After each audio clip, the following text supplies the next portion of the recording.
Going on, everybody? Watch people, welcome, and we it's Bud and Rich. We're back. It's Hey been guys. 14 months since we've live streamed and talked about watches. So, what's up, my friend? How are you? Hey, what's happening? Life happens, huh? Yeah, for sure. Things Yeah, happen. I'll pull it back a little bit away so we're not in everyone's face. I gotcha. I can always change it. Yeah. So, how's things?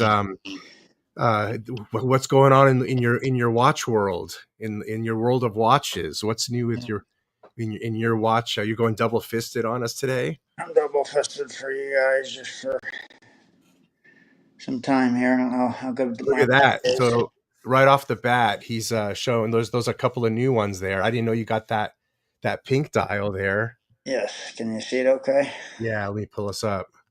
So you got a Tudor Tudor Pink Bay.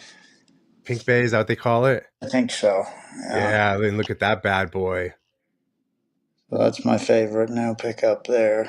So How do you like that watch? I love it. You know, if you remember, you and I started talking about trading the white for the black, and so I mean, I've enjoyed it. I've had it for a few months now, so It wouldn't have been a bad trade either way, right? either way, you can't go wrong. Yeah, I mean, I still see everybody asking for the white. You know, still see people begging for white, but I think the black is. You know, I wear this more, so I Yeah. think I like it. No, I like the black one. In the end, I think I prefer the black one, even though I've never had the white one. But it just has its own look. That's the silver discs are Yes, so beautiful on there. and it can go with really anything. You know, so you can put it. You could dress it up, dress it down. That's perfect. And look at the rubber B strap with the deployant. Yeah, yeah, that's nice. Yeah, and it saves my bracelet. My bracelet's basically unworn, Right. other than the clasp. Yeah, So if I had the clasp polished on a service, the whole. Will look brand new. and you put that on yourself, the rubber bee. I did put that. And trust me, I'm one that struggles with strap changes. Yeah, I really struggle with them. But I managed to do it. Just take it into your watch guy and have them do it. that's what I figured I would. Yeah. Yeah, because Why mess around, yeah, mess around, break something, or put a big scratch or ding in it. Yeah, or if you go swimming and it comes off your wrist and because you didn't do a good job Right. putting it together, and then you don't realize it for an hour later, and you lost your Daytona. Right. Yeah. You know? Uh, Yeah. Um, and I remember going to Hawaii and jumping off the cliffs, even with the extra latch, it would bust open if you jumped into the water, you know. So you got to watch it. That was with the Hulk, you know, it would break open. mhm. So you got to be careful with it. But Do you mind telling us what your Rolex count is? Do you know it off the top of your head? not really. I mean, I've got the last year's been crazy, as you know. So you know, I'm gonna say I've got 7, and this one is my favorite. That's the reason why I'm asking. Out of how many Rolex where would you put this on your list? Is it your favorite or top second behind your Panda maybe, or behind something else, your Sky Dwellers? I would say it's number two behind the Hulk. Ooh, And then, yeah, I would still say the Hulk is probably the best all around watch for me. But I mean, I've been wearing this pretty much nonstop. So yeah, it may be because it's newer. I don't know, but yeah, I would say it's not. beautiful. Yeah, so it's definitely fun. But I mean, I've been enjoying the Tudors. We've got a couple of them that are new here, and as soon as I seen them, I requested them and just kind of got lucky uh, Uh-huh. That one and the Tiffany dial. and the Tiffany dial. Yeah, the Tiffany dial is it's pretty neat. That is. It's 37 millimeters. So I went to a Tudor. It's got like a granule texture to it. So, Okay. but I went to a Tudor show the other night, and it was literally the star of the show. So, and it was a first class, nice event. But it was either the pink dial that people were looking for or this, and so it was really. But I mean, it was more female, I think, that was asking for this. I would say, but I mean, if you're a small enough guy, it's you can wear it. You know what I mean? It's I really dig on that bracelet. yeah. So it looks good on. I mean, would it be too much of a stretch to say that that Jubilee bracelet is basically a Rolex Jubilee bracelet? Or am That's I yeah. I would say it's really. I wore it the other night, and people asked first if I was you got a blue Rolex. So yeah, it's definitely right there. It's just as good in my opinion. I'm sure it's from the same factory anyway. you know what I one of my quirks about the Jubilee bracelet with Rolex is why don't they make them all hidden clasp? They only make very seldom of the Jubilee bracelet like that. Yes, I have a blue Datejust that has the hidden clasp, and I also have another Datejust that doesn't. And I don't know why. I don't know why. I prefer the hidden clasp. I mean, it just looks sleeker, classier. I think all the way around. So I don't know why they don't do that. But what do you think about the Chinese talk? Have you heard about that? The Rolex is actually coming from a Chinese factory to Sweden. Have you uh, have you seen any of that talk? I mean, is there any credence to that? I don't believe. No, I don't think so. I've seen one or two videos. I don't think there's really ever been, other than one guy standing in a shop talking about it. You know, I think they're so talking about the fake Rolexes that are coming from there. maybe which those are getting really good. People's talking about them, how close, Yes. how how well manufactured those are as well. So people I've really watched a couple of those videos just to be keen on them so that I don't ever get fooled. But, right, you know, but I only buy my watches from a source that would already identify it stolen before it's even, or right. counterfeit before it's even given to me. So I really don't have to worry about it, but it's good to know these things. Yes, I definitely would not.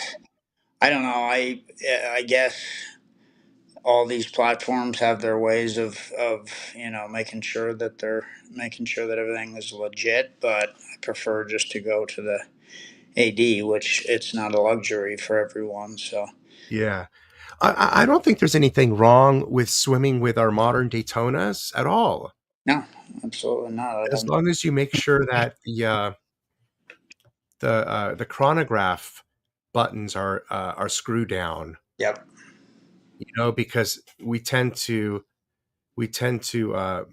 they tend to come loose more often than you might think.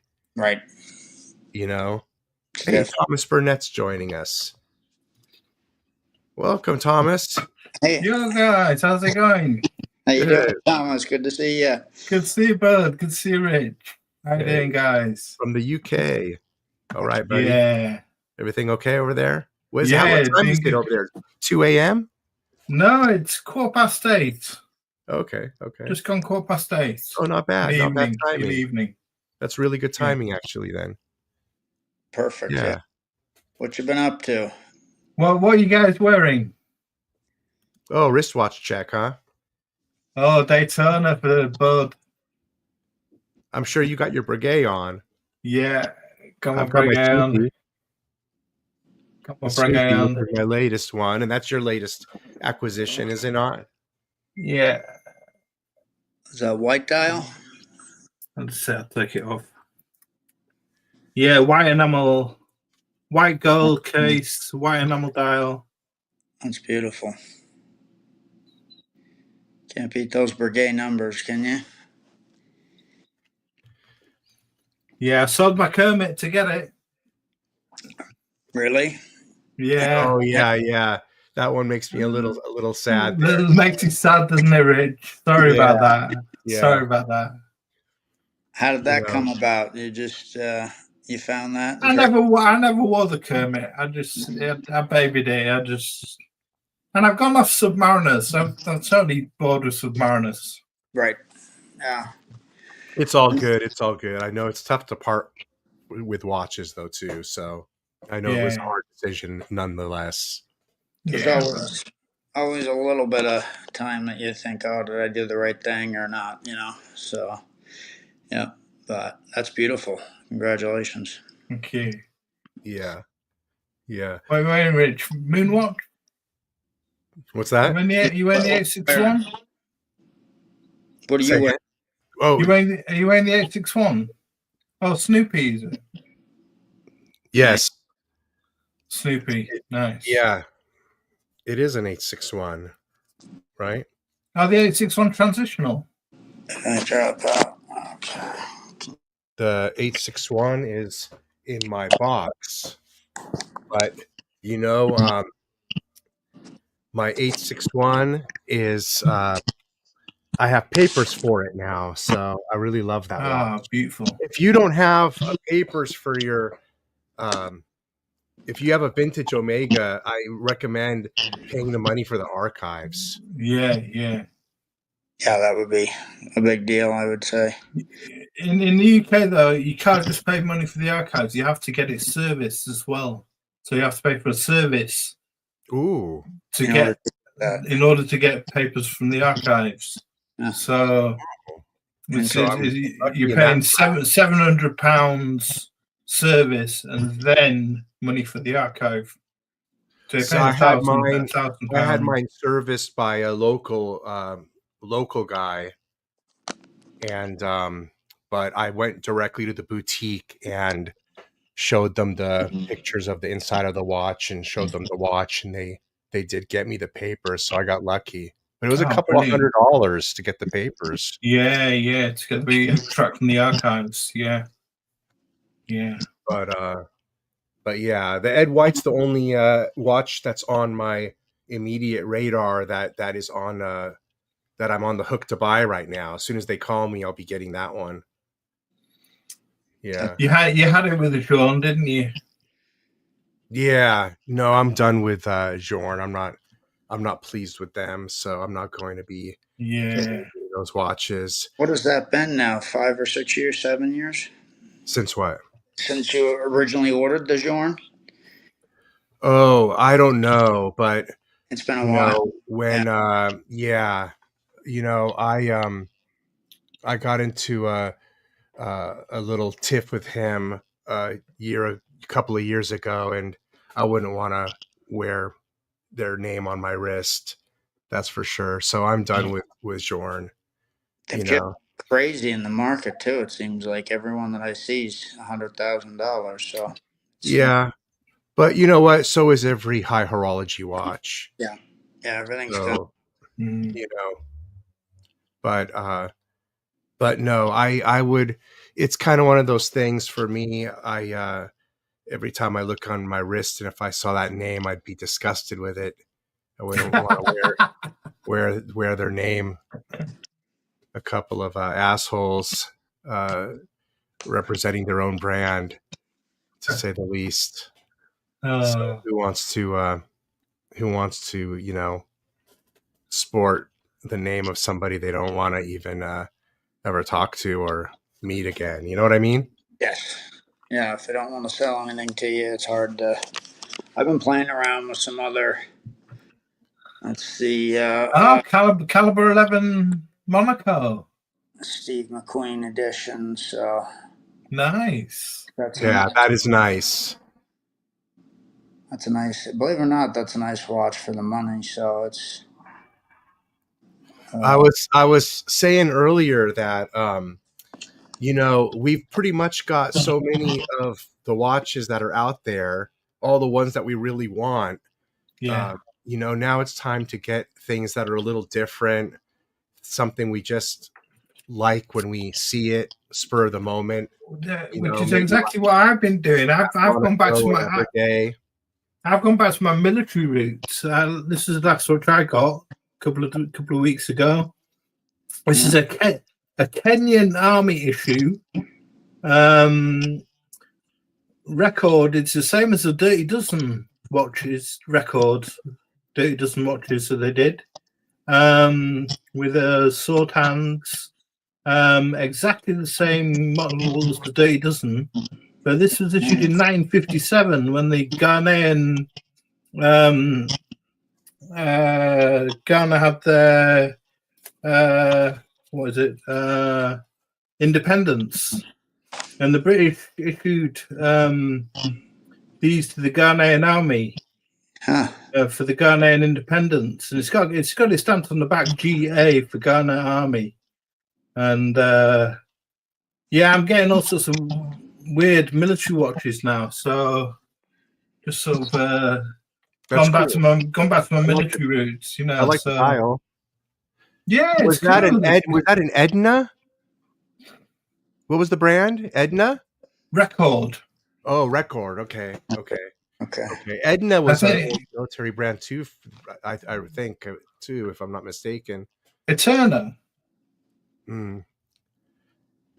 I don't know, but I like that one. I'm my Universal Geneve is 1950s. It's getting serviced right now for $1,000.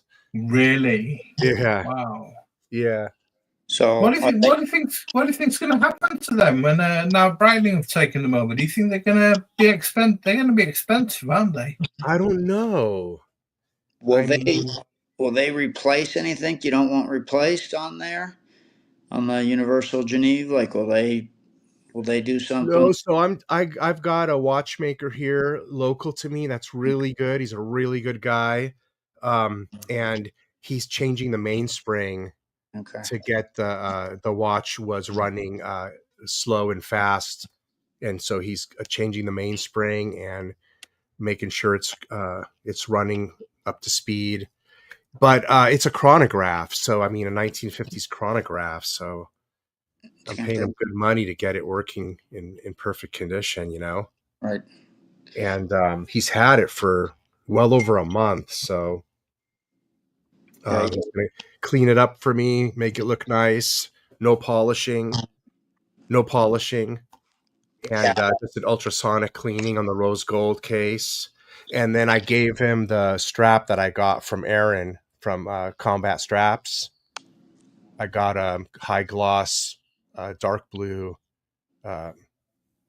alligator strap, and so it's going to come back on that strap.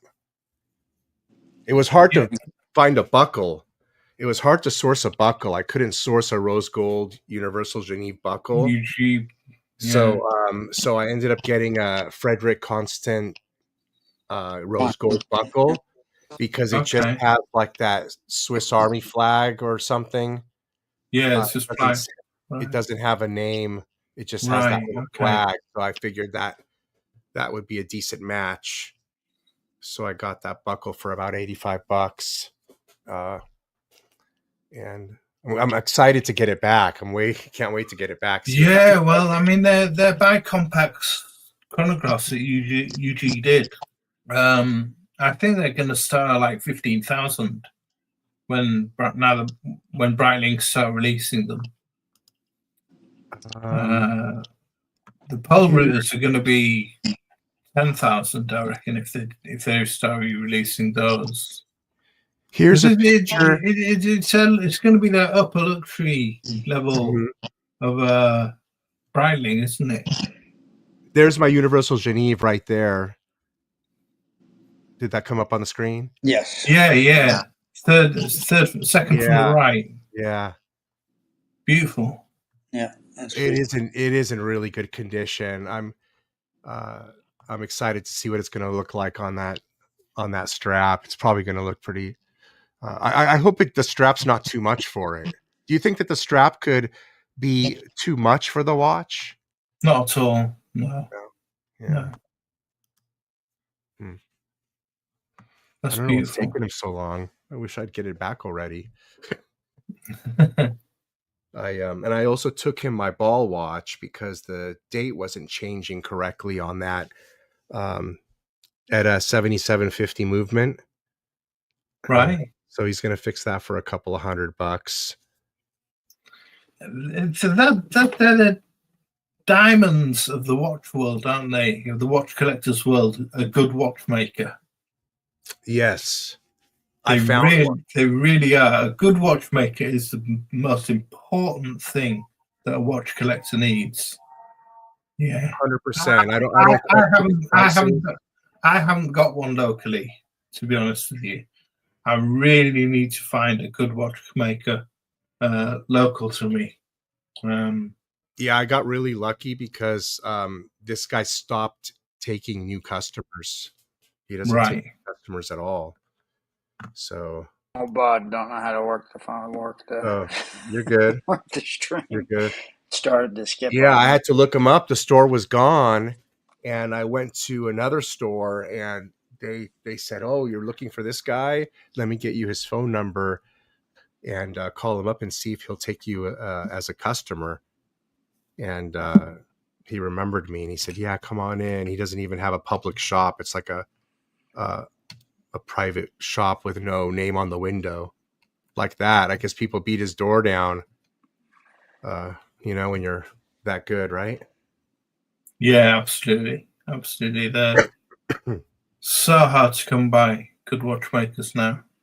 So what do you think of the watch market? What do you guys think of the watch market? It's been 14 months since I've live streamed, guys, and so the watch market prices have come down quite a bit in that time. They have, yeah, they've come down quite a bit. But what do you think? Do you think tariffs are going to affect that? Do you think they're going to go back up again in the US with tariffs?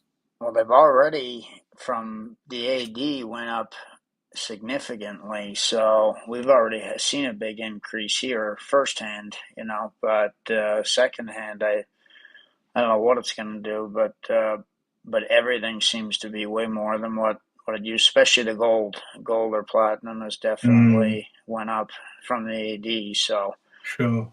Sky Dwellers over 60,000 now, gold Sky Dwellers. So yeah. So I've already seen crazy prices here. So it's really, I'm trying to think what I've bought, but I think did I have this last time we was? Oh, but that is gorgeous. It's got green. It's out of the Ombre dial. That's the olive green. Olive green, gorgeous. Is that in a roller saw? Yes. Yeah. Beautiful. So that's rose gold. Yeah. It's rose gold. Yep. Gorgeous. So I really pushed to get the yellow gold with the enamel green, and this is basically what I've been able to get. The to me, that yellow gold with the green enamel is probably the hardest one that I've seen. Is it really an enamel dial, bud? The one you're talking about? I think it is. I mean, it's a bright green, so I haven't seen one in person.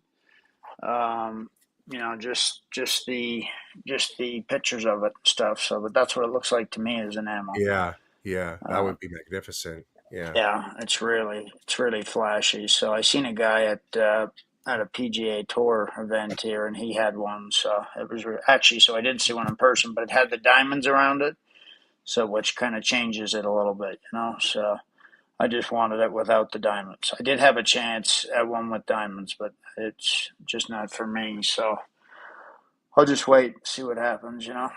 You know what's interesting is that one watch actually went up in value while all of the others went down in value. You know which one that is? Rolex. Do you know which one? Le Mans. The Hulk. The Hulk. The Hulk. Yeah. Right, really? Wow. The Hulk's gone up in value. Yeah. Complete opposite of all the other watches, because this was about 18 at its height and now it's 20. Yeah. Wow. Yeah, and I've seen it for a lot more too. Yeah. So the CEO program, I've seen them at 35, 30. So really? Yeah. So the Daytona, the black Daytona that we're wearing, has come down from 45,000 to 25,000 now. Yeah, I would say that sounds about right. Yeah. You know, and so that's only 5,000 more than the Hulk. Right. Yep. Yeah, it's amazing the changes. So a couple of years ago, yeah. That tells you don't get rid of that Hulk. Yeah. Yeah. It's so. You don't see them come up that often. You don't see them. No. So, and you don't see them in the CEO program that much. They don't get them. So, and then I just wonder how many people, what they're going to do to make Hulks, you know. So, try and take the Starbucks and make a Hulk. So, and you know, what we talked about back in the day when we talked about watch prices hitting their peaks, back when was it? I forget which year, because it's been some time now. I don't know if it was 2021 or 2022, but whenever they hit their peak in April of one of those years, 22, I think, yeah, might have been, yeah, that we talked about which watches, as far as all prices of all watches going up when the tide goes up, and when that tide had come down, we talked about which watches would hold their value relative to other watches. And we talked about all the vintage watches, which in fact played out that way. So if you want to go get an old President, you know, it didn't go back down to 2019 prices, unlike many other watches, or the 1016. Those watches held their value, or the steel dial, the steel bezel Daytonas, like the Zeniths, the old Daytonas. So they all went up. They came down, but not that much. Yeah, no, not that much. It's fluctuated quite a bit. But do you still have your 1016? Or you? I do. Yeah. I've got it right here in front of me. Yep. I'm very glad I bought this now. Yeah. You know, I'm really beautiful. glad. I got the crown popped out, see? But I'm really glad I bought that now. You're looking about £10,000 for a 1016 now. And I've seen ones produced as late as 2000 for sale. Right? Yeah. If you remember, I paid 10,000 for this. Yeah. Right. And I submitted it to European Watch Company for a value on a trade-in, and they offered me 10 for it. Okay. Right. Yeah, I remember you. Yeah, I remember. That's why I asked you if you still had it. I remember you talking about it. And I noticed that on all the watches they made offers. I gave them like 4. My Batman, something else. I didn't sell anything, but all the watches I presented to them, they basically discounted them $4,000 to mark them up 4,000 on their site. So by them offering me 10 for this 1016, that basically told me they would ask 14, 15 for it. You know, I would if they think bought so. if they bought it for 10, they're going to ask 14 for it. Yeah. You Really? know, yeah, So it gave me a good idea of some value of some of my stuff, They wanted to give me 12 or 13 for my Batman, and they sell those for like 17 or 18. Yeah. 18, right? Yeah, they've come down a little. The GMT's line seems to have come down, other than the Bruce Wayne. Yeah. It seems like all the GMTs have come down a little bit. Yeah. But as far as the prices go now, I mean, I think that I've noticed that maybe dealers are hoarding some of the pieces that have gone down a little too low, Right. and they're not reselling them because they know they can make more money on them when the market turns. Yep. The one I've been keeping an eye, which gives me that idea of that's happening, is the Lenge and Son Datograph. I noticed that there's a lot less of them on the market. The price of the rose gold one has come down to like 50, 55, and they don't seem to want to lower the price any much more on the black and white ones. So I think they just pulled them off the market, and they're probably buying them from people Right. for cheap, for 40 grand. Yeah. And then they're going to wait and resell them for 75, 80 one day. Yeah. That's what I think. So Longue was I went to a few of them ADs, and they was no on everything. It was pretty pretty what do you mean? amazing. So It was what? I couldn't get, they told me I was 50, 60 deep on the data graph, that there was a lot of people waiting. Oh, And really? it would be years. Yeah. Oh, you're kidding. No, that was in Phoenix. So I went to a couple places there, and I couldn't even come close. So To give you an idea, back in 2019, I would walk into the boutique and I could have walked out with a platinum datograph for 98,000 plus tax, mind you. Right. But they were also Really? going Wow. secondary. Yeah, but they were going in the secondary market back then for about 55, 60. Right. Which that was probably a couple years ago that I went looking for one. So yeah, Back it in was like maybe 2018. during the height. So that's probably why. But I will say that Rolex has, when you go in, they do seem to have a box of 10 watches, and you can choose out of these. There are none of the hype pieces, but some Datejust, some women's pieces. So it does seem like there is something to buy when you walk into an AD now, as opposed to, nothing at all. So it seems like it's a little bit more open. But I think it's a good time to buy right now if you're looking for a GMT or something like their sub, or I think it's a good time. It's a great time to buy right now. Definitely. Yep. This is the time to buy, I think, is this year. Yeah. You're going to get into a watch. This is it. I wouldn't wait. So I wouldn't wait too much longer, because I think they're going to start turning around at some point here. Equity markets are at all-time highs, but the economies aren't exactly reflective of that. So there's a little bit of a mix right now of what's going on, and I'm a little surprised that the watch market is still has gone as low as it's gone. Yeah. So I'm expecting to see it come back up, pretty soon. I do too. I think it's going to go up. So I think if you're looking to buy something, I would go for it now. So even if sorry, but go ahead, sorry. Thomas.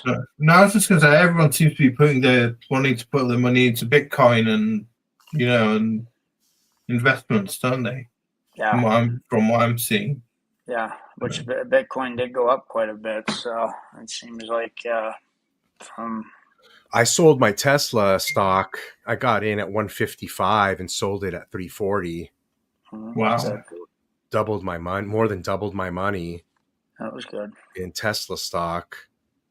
So now I'm just making my next moves, gonna see what's going to happen on the market on Monday. But I know there's, I've been a bit frugal myself. I haven't bought anything since the Snoopy. That's the only watch I bought in 5 years. So I'm kind of waiting because I've got. I think there's somebody was asking me. Was it Chris? Was asking me if I have any Pateks on my radar, and I've got 2 on my radar, and do you guys have anything on your radar while I pull up what's on my radar? No, go for it. Go for it. What are you looking at right now? Anything you're looking at? The green and gold Day-Date and the green and gold Sky Dweller. You know what? Before we go to the Patek, let's go to the Rolex site and look at that Day-Date you're talking about. Let's do that first, and then we'll come back to the Patek. I tell you, a watch that just hit the floor was the gold Rupier. Oh, what do you guys think about this one? Absolutely ridiculous. Yeah, absolutely ridiculous. Nobody's. I mean, Rolex have lost all their tool.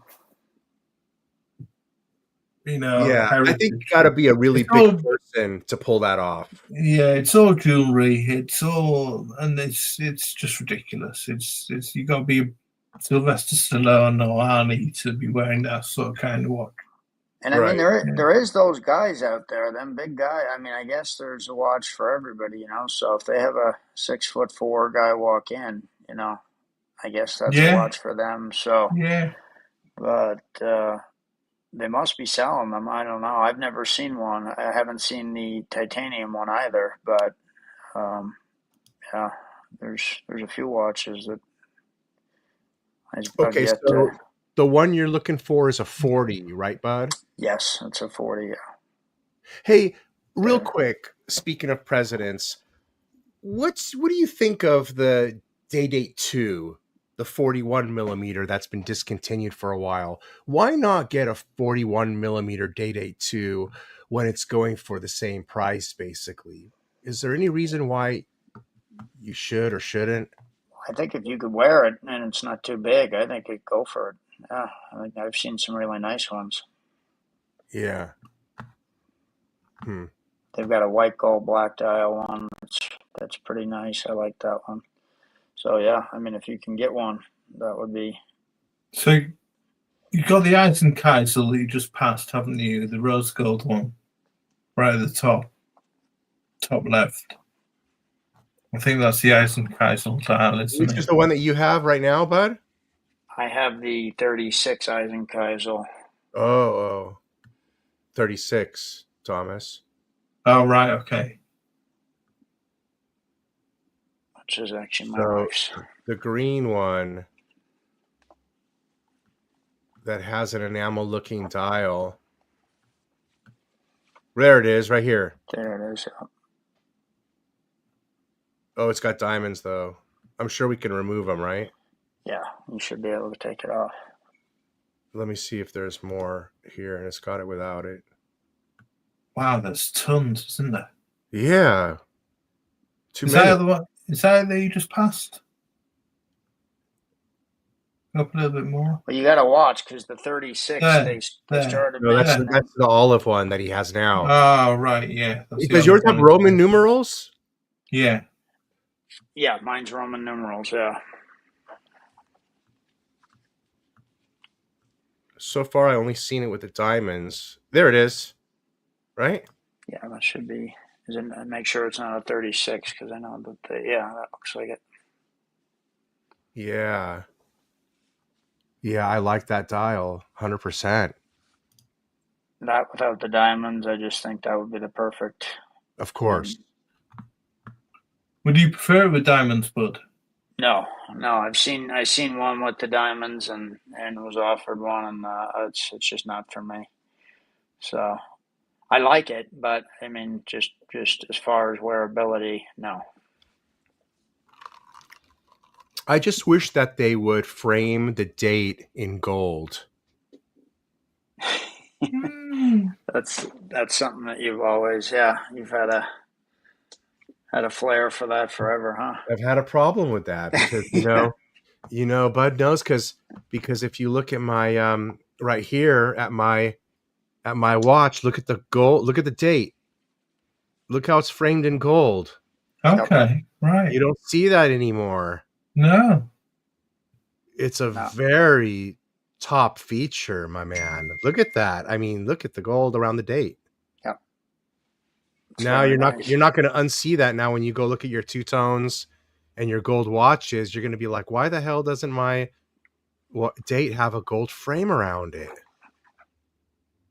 Yeah, there's nothing that I got that's got the gold frame around it. Wouldn't it make a big difference? Yeah, I think it would. I agree. So I don't know.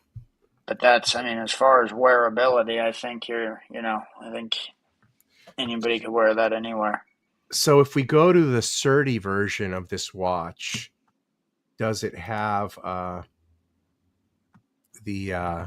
lost it. Does it have the framing around the window? Let me check it out. Lost it here. Here we go. All day dates. If we go to the Surdy model, that was right here.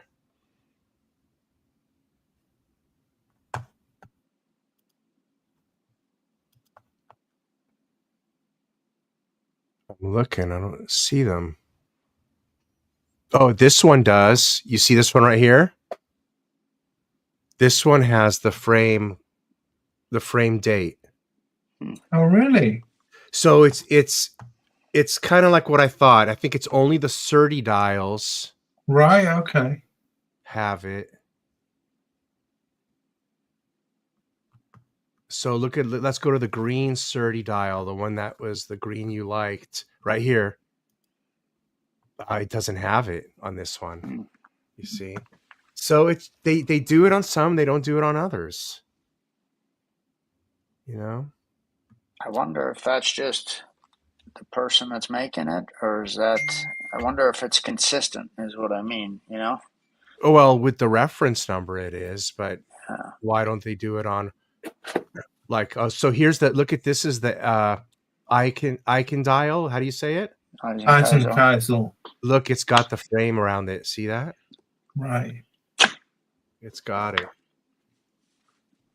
That's a beautiful watch. That is gorgeous. Holy smokes. Diamond baguette indices, yeah. Oh, I didn't notice that. Baguette diamond indices, yeah. Oh, yeah. Oh, that's a good one for 58,000, my man. That's a good one. Yep. You're getting baguettes and that dial and the framed date window. All that that's a good one. But I believe that's about 10,000 more than it was a year ago or so. Really? I think so.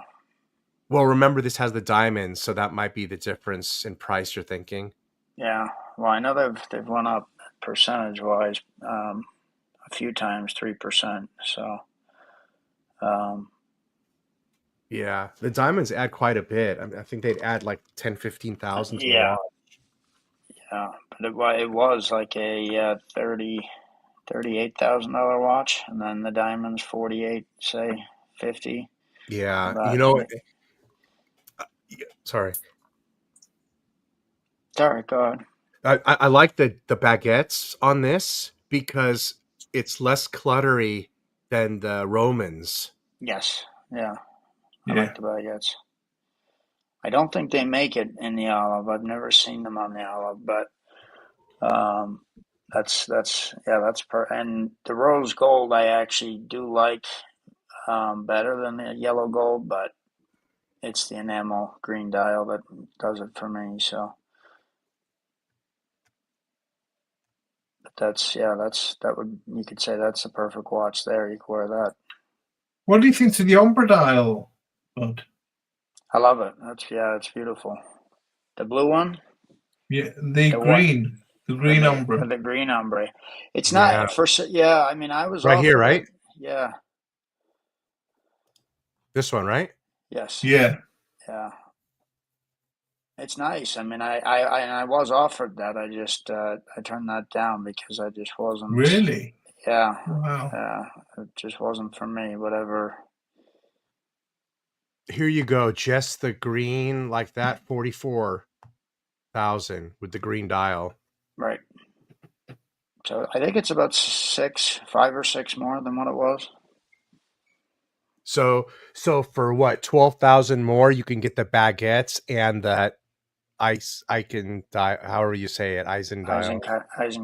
Yeah. Eisenkaiser for 12 grand. I think that's worth 12 grand. Yeah. Easily. The Yeah. baguettes alone. Baguettes alone. Yeah.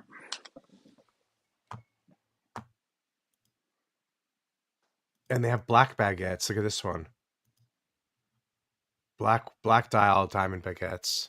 Yeah, I hear that's a popular. Oh, wait, are Popular. those diamond baguettes? No, that's just white markers. Yeah. Because the price is the same, 44.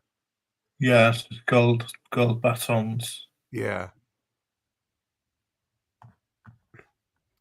Okay, and then so what was the other watch, the other Rolex you were mentioning? Was it a Sky Dweller? What did you say? Yes, the yellow gold sky. It's pretty much the same thing we're talking about in the day date, except for it's in a Sky Dweller. The green again? Yes.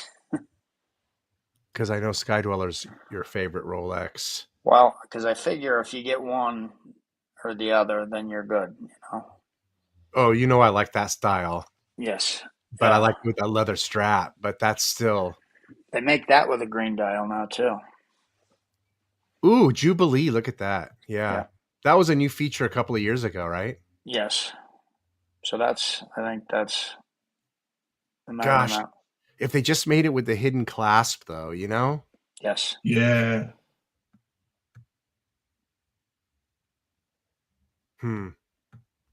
Okay, so somewhere here under Sky Dweller, right here, all models. There we go. They made this a lot easier now.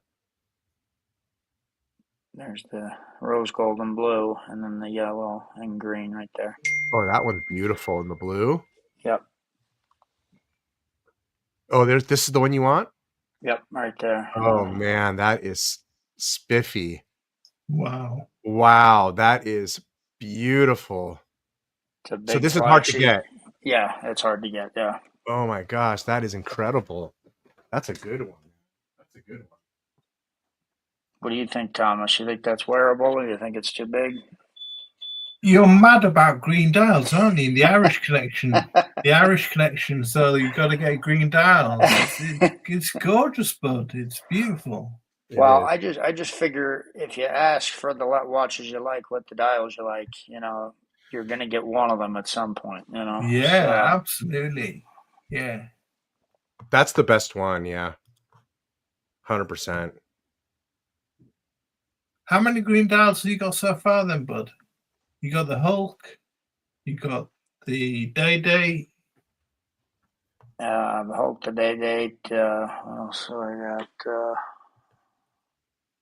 I mean, anything with green that's out, I pretty much have one after. So I don't really have a ton of them. I mean, I've got the and it's not the dial either. So the Hulk. I never did get a Starbucks. You know, never did get. I got the Riddler. Um, and that's not the dial again. That's just the. Would you like to get a John Mayer? I have a John Mayer. Yes, I do. What That's what I'm gonna say. Yeah, the green yeah. dial, the The green green dial dot. one? Yes, yeah, I do. Wow, So yeah, I have that one. I have that put away. So wow. I've had most of them that I haven't bought put away for about a year and a half. So Wow. so I've only got what I bought lately, but yeah, I do have a John Mayer. So Wow. and I really love the new John Mayer too as well. So that's again that's requested. So there's the black strap green. Oh yeah. Which for the price, it's now seems like a bargain, but 10,000 cheaper. yeah. That's how much gold costs. Yeah, 10 grand. You prefer an Isoflex, Rich? No, I mean, if you're gonna get it, you gotta go big. You know? Yeah, get it on a bracelet. Yeah, the bracelet's worth the money. What do you guys think of that Land Dweller? Yeah, that's what I was pulling up to ask you next.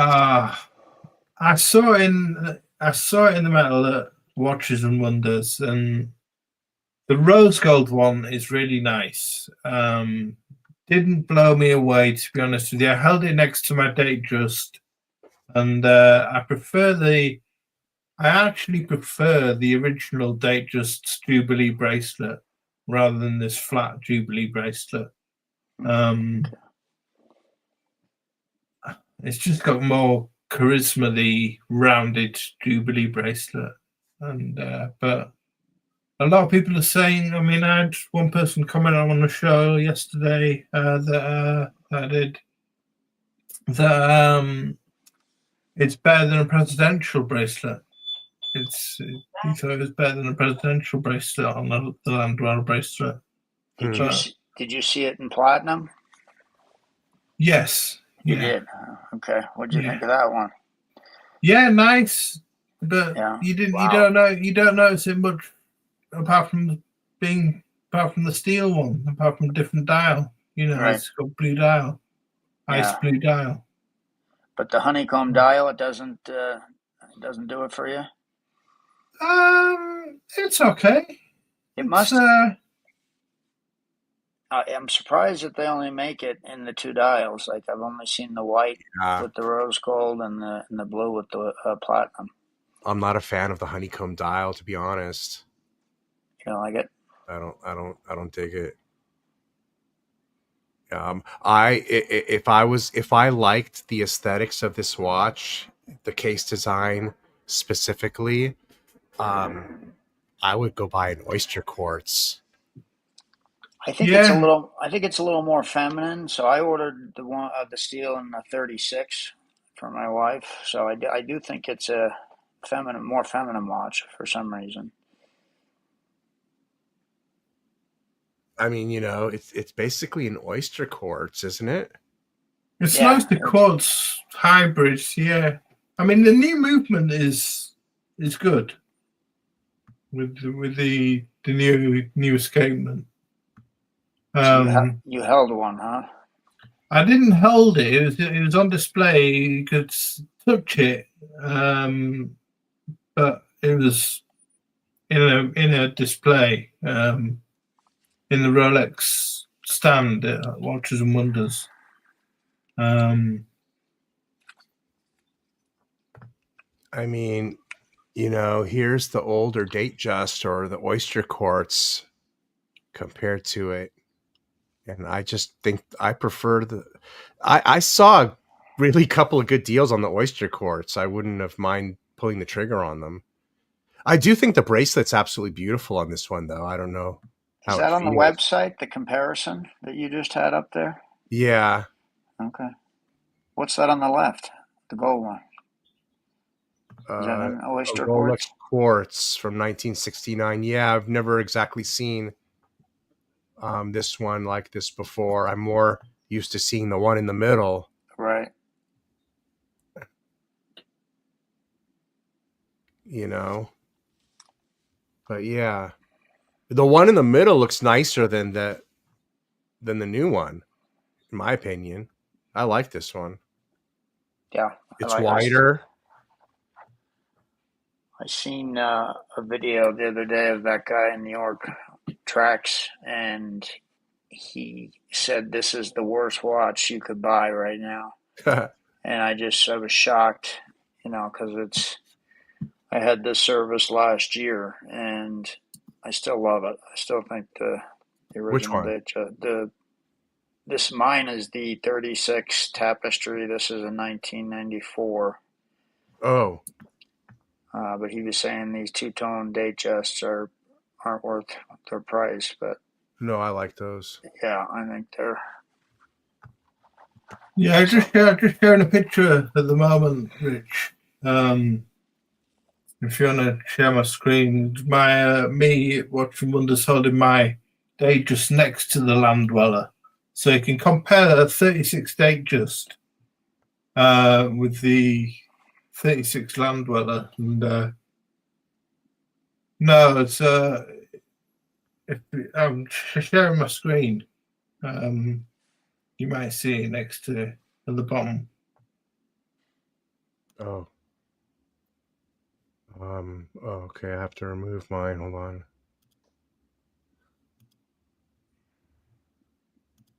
There we go.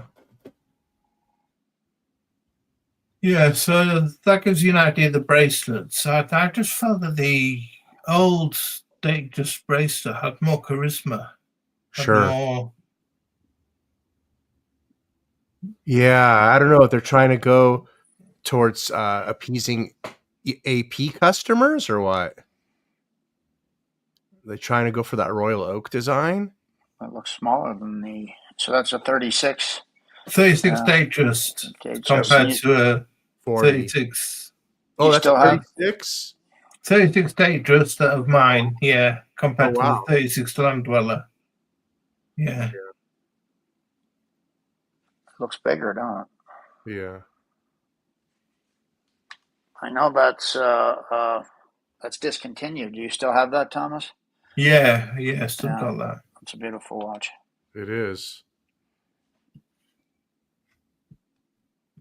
Yeah, that's a great watch. So the Sky, man, that's Sky Dweller. So how are you trying to get those? Are you trying to find those secondhand, or are you are you on a wait list then, or what's the deal? Just on the wait list. I'm not as usual. I'm not experienced enough.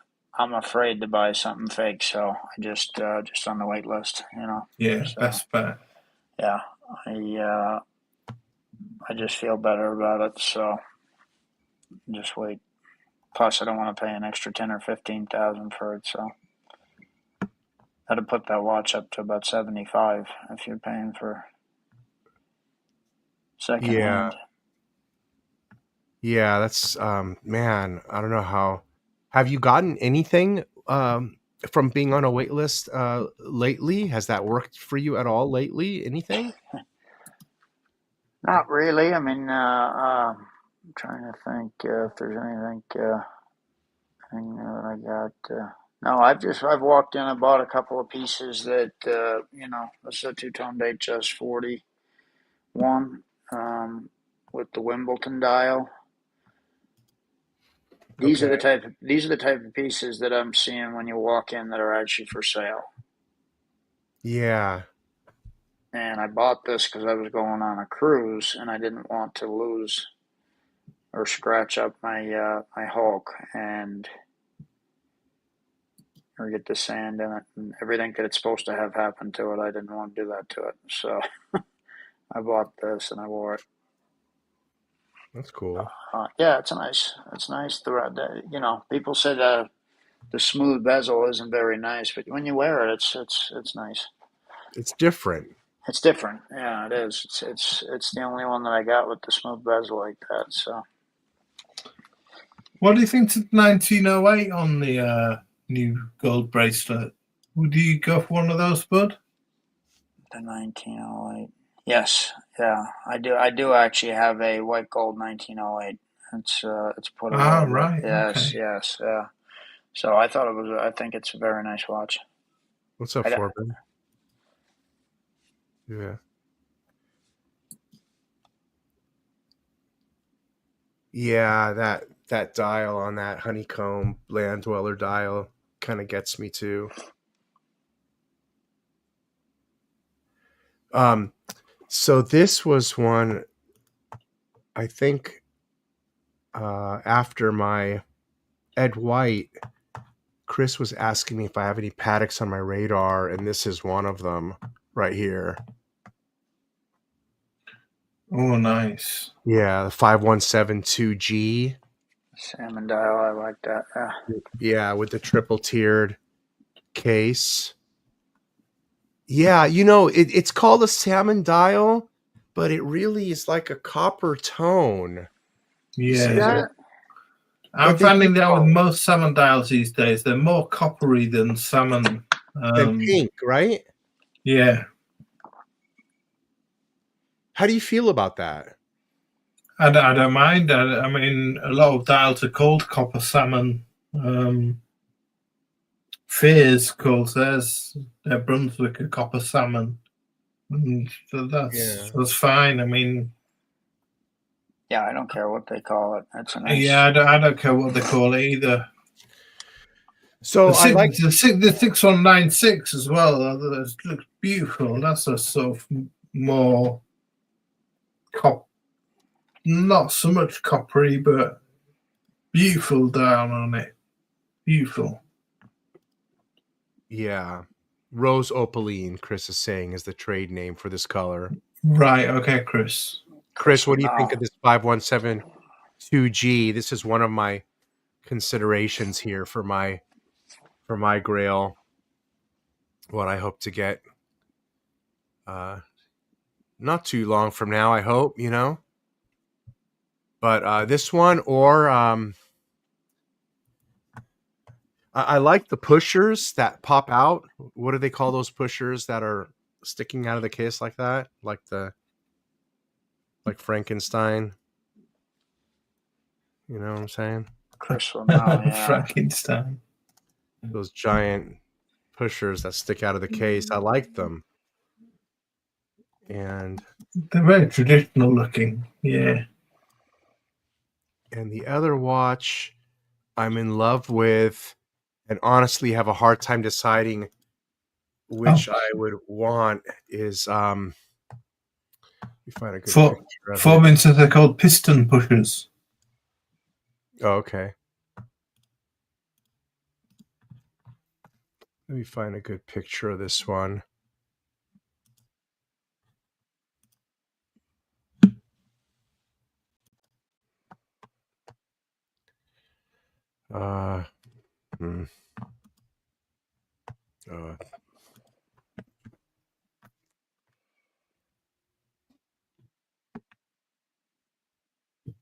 Sorry, I'm looking. Okay, here, I think I found a picture. It's not the greatest, but I don't waste any more time here. Hold on. Stop. I got to get used to this StreamYard again.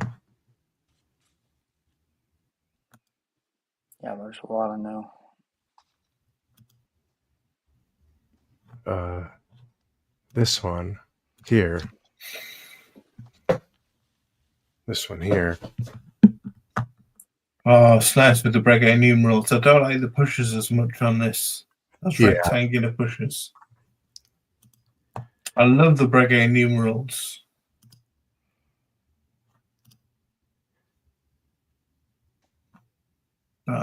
This one is a much better picture here. Let me stop it. So I'm torn between the two. And, the other one has the beautiful case, Here we go. This is much better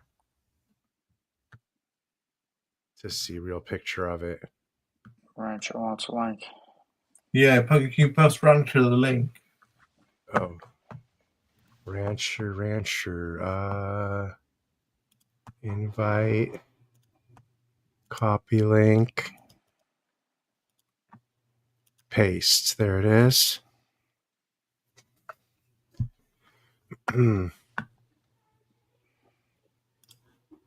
So yeah, look at that case back. Amazing, isn't it? Isn't that amazing? Yeah, gorgeous. Yeah. So I'm kind of leaning more towards this one, but it's a tough decision. I think. No, go with the Rose Opaline, as Patek Chris put it. The Rose Opaline, go with that one. He likes the white. Classical. I love the Breguet numerals on this, I must admit, but Rose Opaline. What happened to Rancher? Try again, Rancher. You were in there. I saw you.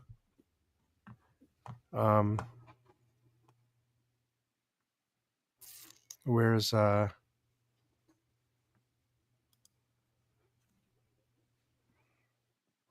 Oh, here's Chris saying, I don't mind the 5172, but I think the 5172 and 5170 are not as appealing as the 50. You know, I was looking at the 5070 too.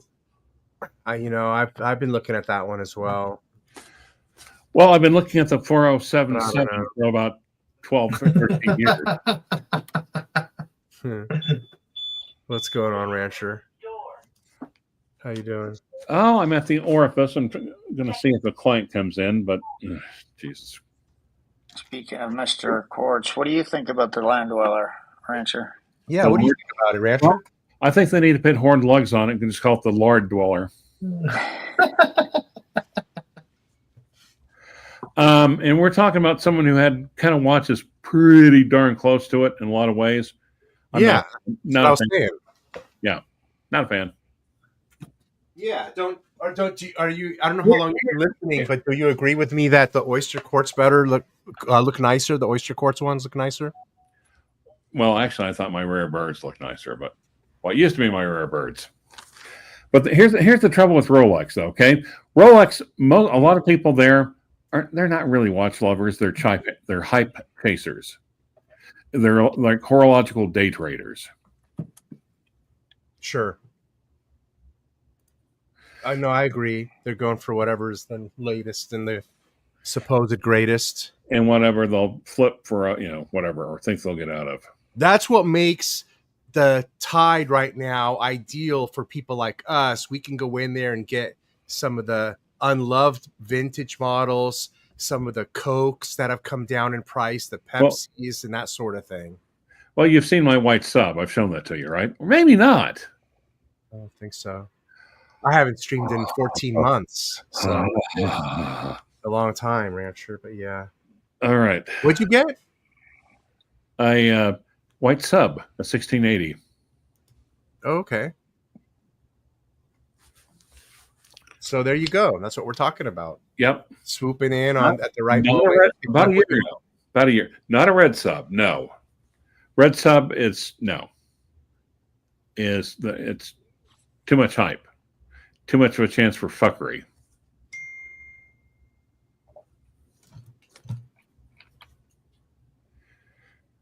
Who's the statue you've got in the lower right hand? Oh, wait, it's Bud. Gonna see if you're gonna move or something or say something. What's happening? What else going on, man, Rancher? Yeah. Well, like I said, I'm gonna see if this divorce client shows up. It's just there's some clients. It's just like they insist on pulling defeat right out of the jaws of victory. You shed yourself from quite a few of watches from your collection. You got rid of quite a few, didn't you? Yeah, I still have a few I need to go over, but right now is not the time. But maybe here in a couple of months. The Rare Birds are gone, though, right? Oh yeah. Yeah.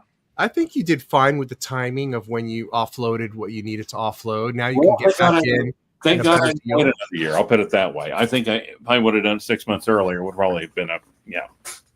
Yeah. Sure. Thomas, how are you doing?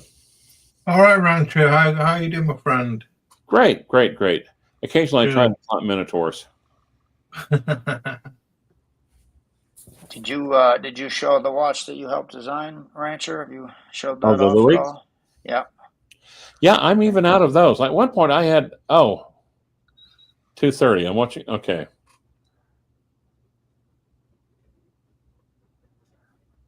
Oh, he's not at home, so okay. So All right.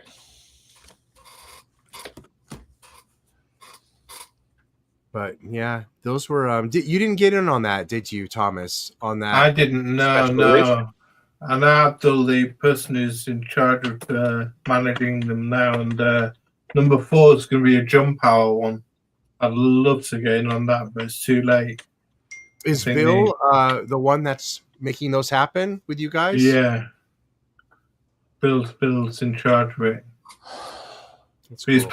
passing the mantle to someone else to manage it all now.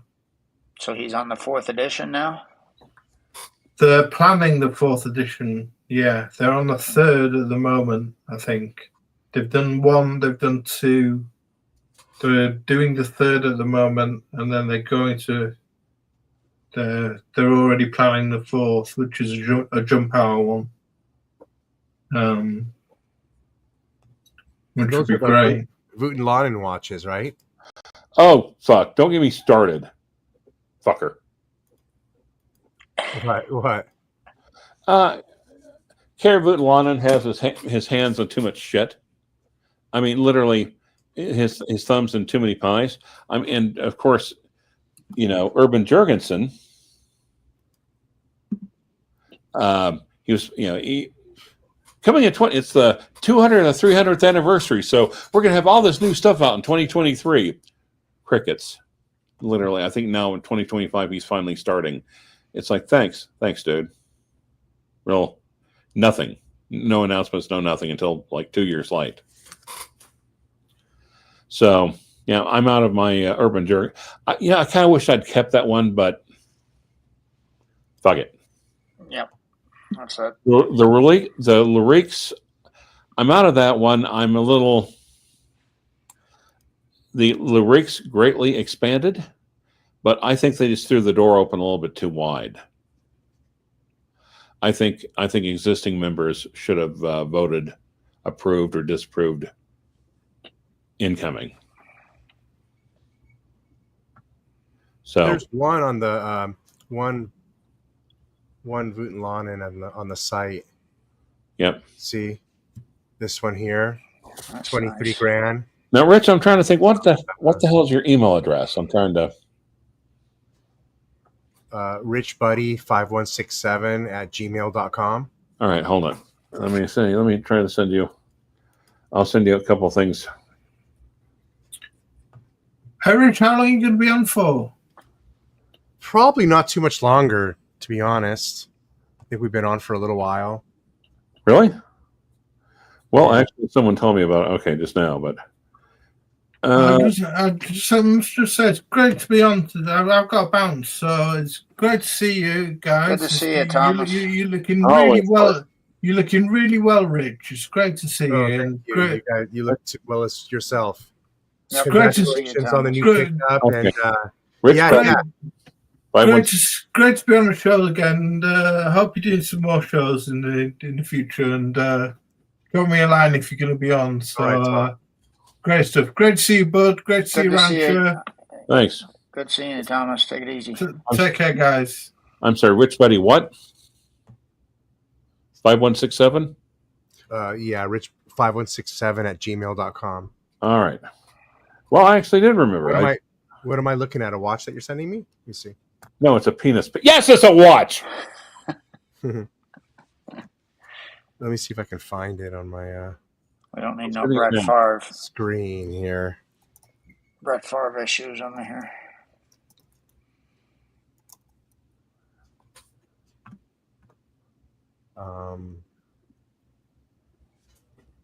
Okay, I'm in my email whenever you send it. I just sent it.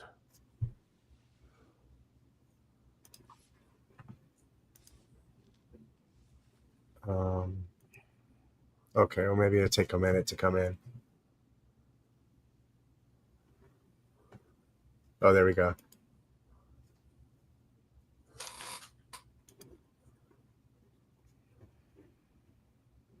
Okay. Let's figure out how to share this now. Let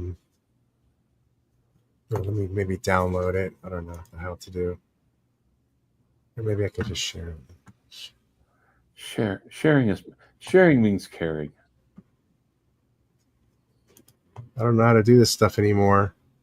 Uh, Yeah. Share. Okay, it's not there. What happened to the mother of pearl on it? you mean the pip? Yeah, is that what they call it? Yes.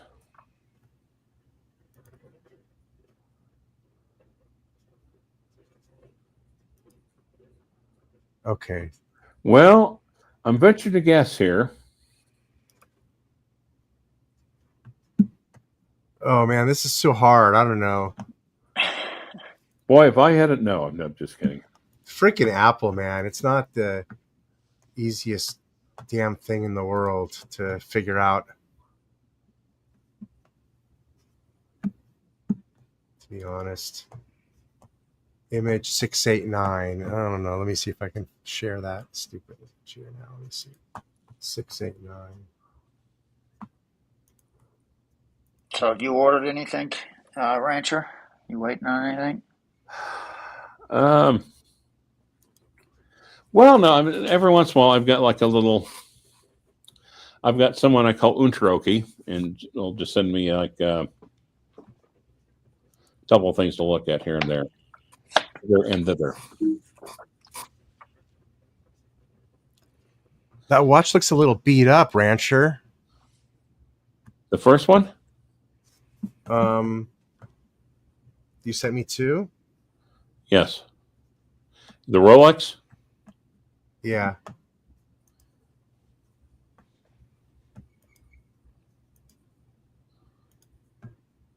Oh, I like that Gerard Perregaux.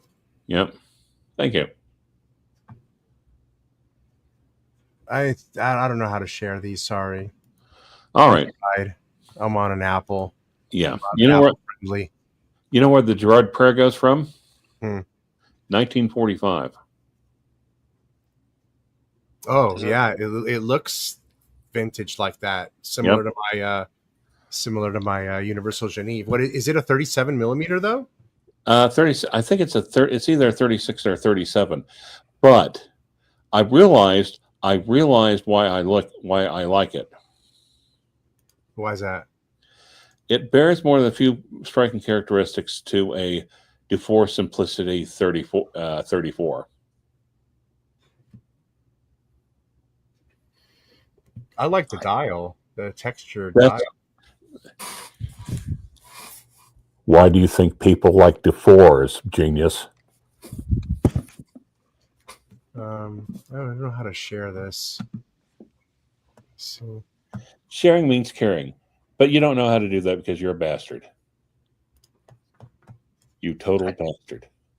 I tried on a Laureato, and it was very small. I think it was a 39, but it wasn't very legible.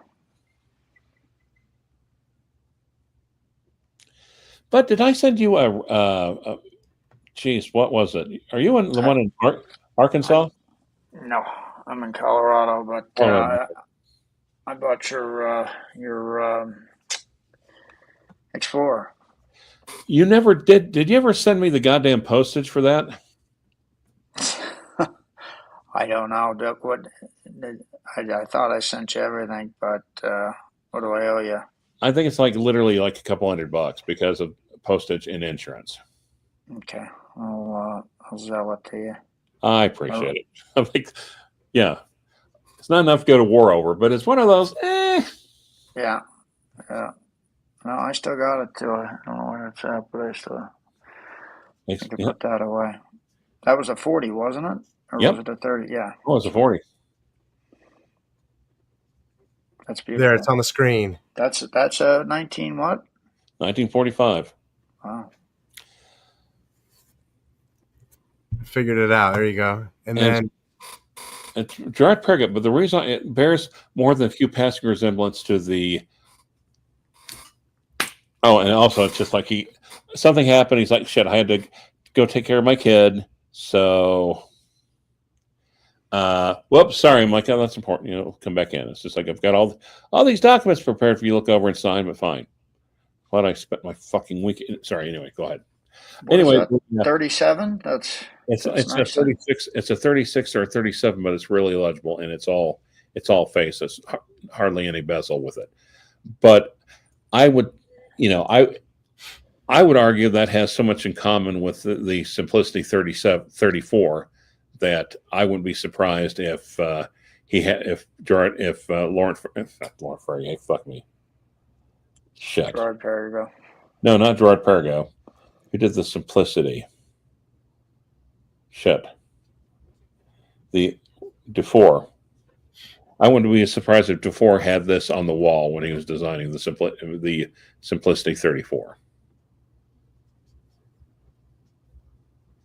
Now, what's up with this watch? It's ghosted. That's nice. You still got that, Rancher? Oh yeah. Patina. I'm not a fan of this. You don't Okay. like it? No, I mean the bracelet's a little wacky. Oh my God! But what's wrong with why is it missing the mother of pearl? Because it's old. Yep, it's had a hard life. Look, you've been beat to hell, and we don't complain about you, do we? I don't know, sort of. I get complaints. No, we don't all the complain. time, so. We complain because you're incompetent, not because how you look. But you notice the ghost bezel on it. Uh-huh. You notice also it's almost slowly. It's a matte dial, but it's cream. Yep. Yeah. It's like butter. Now I could take it, and I could take my guy over AJ. AJ is a great guy, by the way. He's going to guy. He's like, send it over, and he'll find the right bit for it. I won't take that within like 30 or 40 feet of a modern Rolex service center. Yeah, they would just mess it up. Yep. So what year is that, Rancher? Well, 70s. It's a 16. It's a white sub. No, of course. What comes to mind with when you get a white sub, the first 3 seconds, what first thing that crosses your mind? Maybe if I got a red magic marker.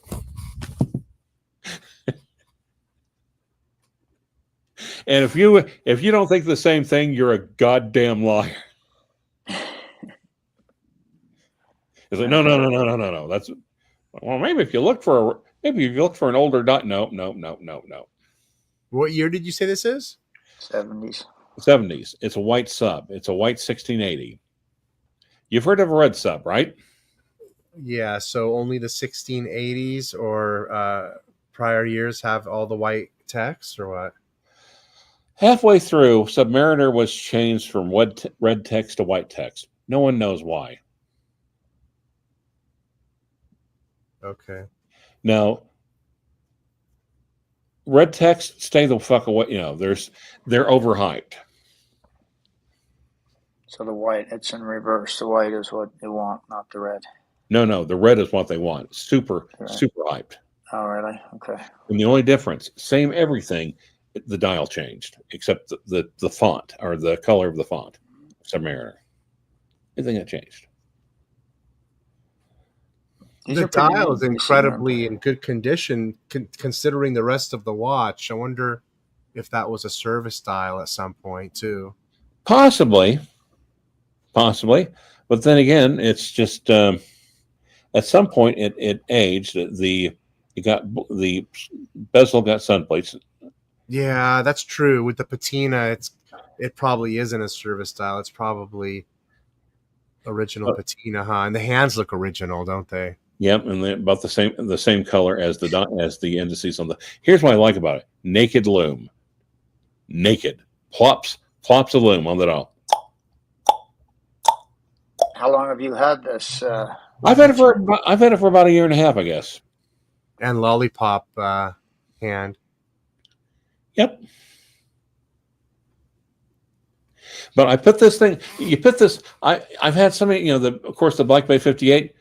You don't. you don't appreciate the Black Bay 58 until you put this on. Like, yup. And is it the most exclusive Rolex? No. But I think these, if you look around for them, don't stay away from the red ones. There's too much fuckery. It's almost like there's so much money involved. It's easy for fuckers to go on and do some fuckery and make thousands and thousands and thousands of dollars.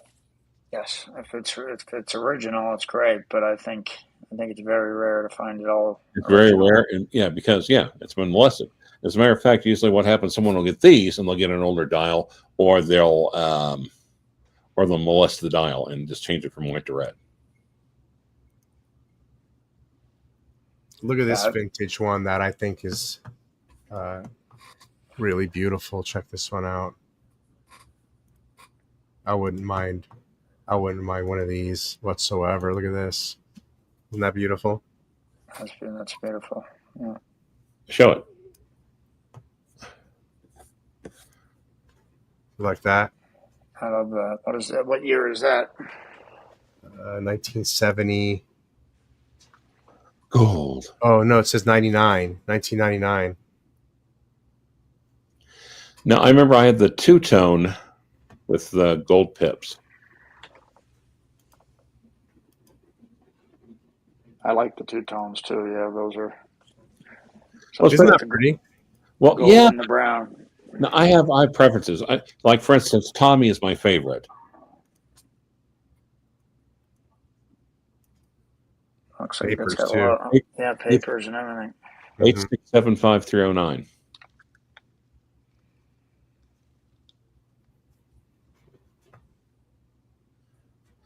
Yeah, I like the vintage.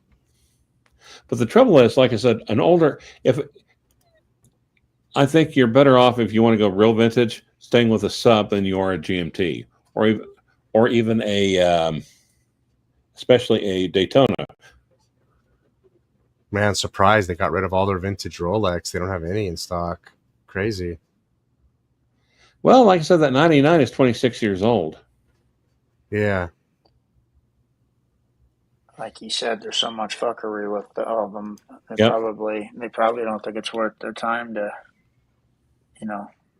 make sure everything's good and how they sell it. Oh, this is. By the way, Archie's anti-Trump now, right? Is that right? This means I'm now hardcore MAGA. I haven't looked at anything in about a year and a half, so I haven't looked at YouTube. I haven't been a fan since he instituted those tariffs. Those kind of hurt me a little bit. Well, you see, you have to trust that the greatest American president ever knows what he's doing, and that he'll eventually fix it and think we'll end up better than we ever have. Your problem, Rich Buddy, is that you're tired of winning. I think it's going to come back around here. I think next year is going to be a lot better. So. Yep.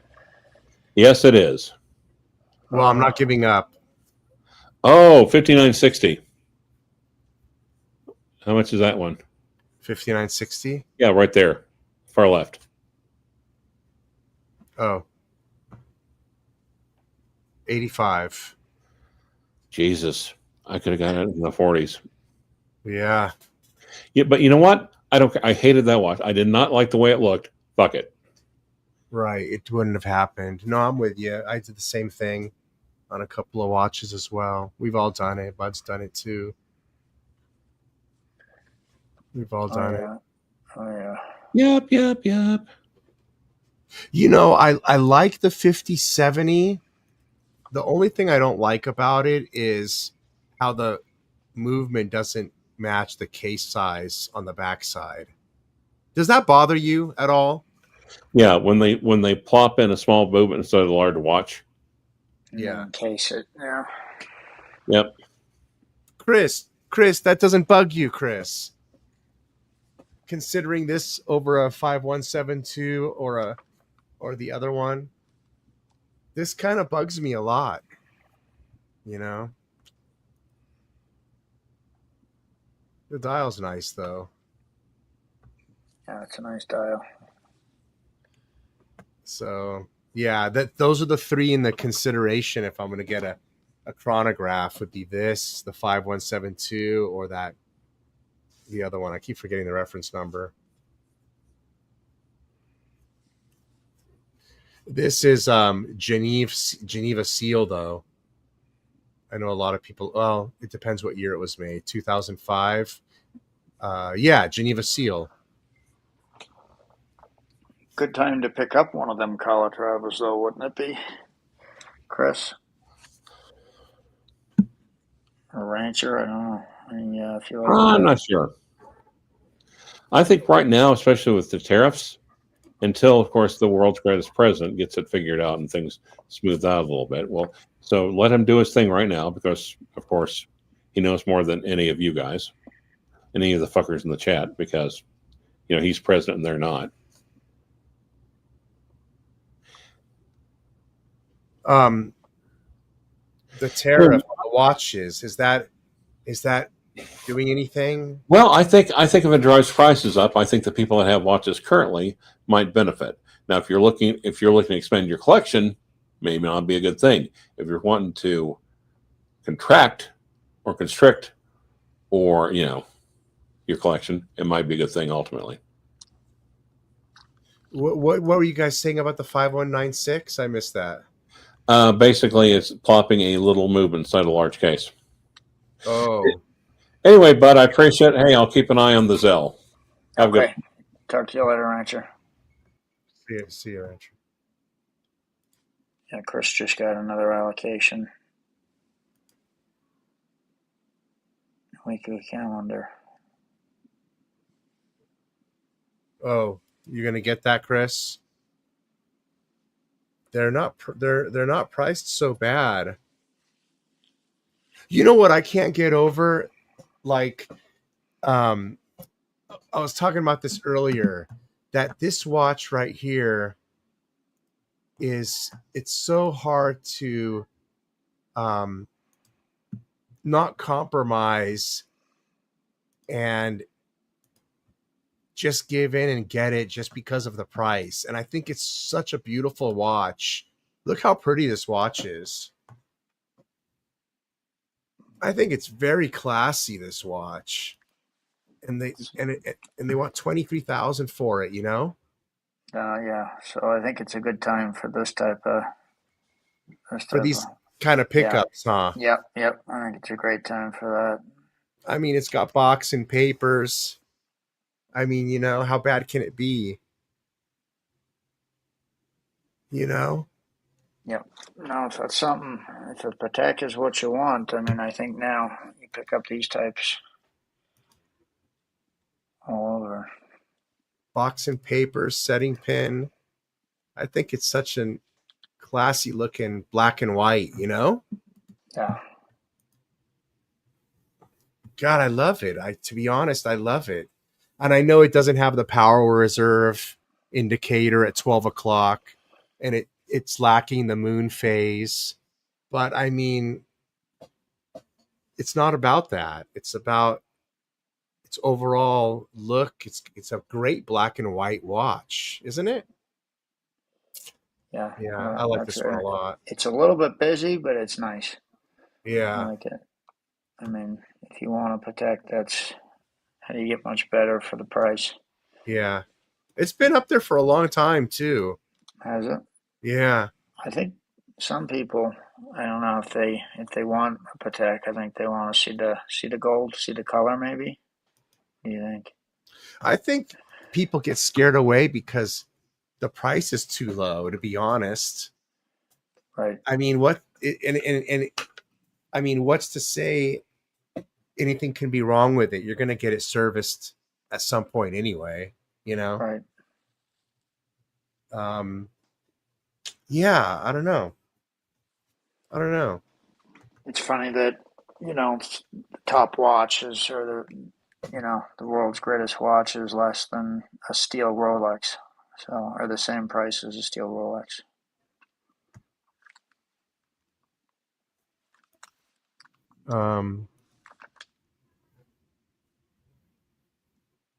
Yeah. Yeah, I think it's a good time to pick stuff up. I don't see and when you look at when you sort these low to high, the ones that are very affordable, they get picked up quick. Like the 37 millimeter watches and larger get picked up quick. These ones here that are below 37 millimeter, these are like 36s and 33s and 30. They sit there for a Yeah, long they time. sit here for a while. Yeah. Yeah. Which that's why I'm completely surprised. See how this is on the low end? Why this is still sitting here. It's at a 37 millimeter, you know? I mean, it's the price of a Calatrava, basically. Yeah. Who knows? If it tempts me long enough, I might make him an offer on it. Here's another one just like it, but in platinum instead of white gold for $10,000 more. Right. I like that one less. I like this one less, don't you? It's Yeah. no contract, right? There's right. It's not very large. That's what I'm saying. It's a good looking watch, you know. Yeah. Here's the calendar that Chris has got allocated to him, and the prices have come down such that I think Chris is going to pay more at the AD than if he were to buy it right here secondhand. Am I right, Chris? I'm pretty sure this is more than. This is steel, and this is It is. less. It is steel.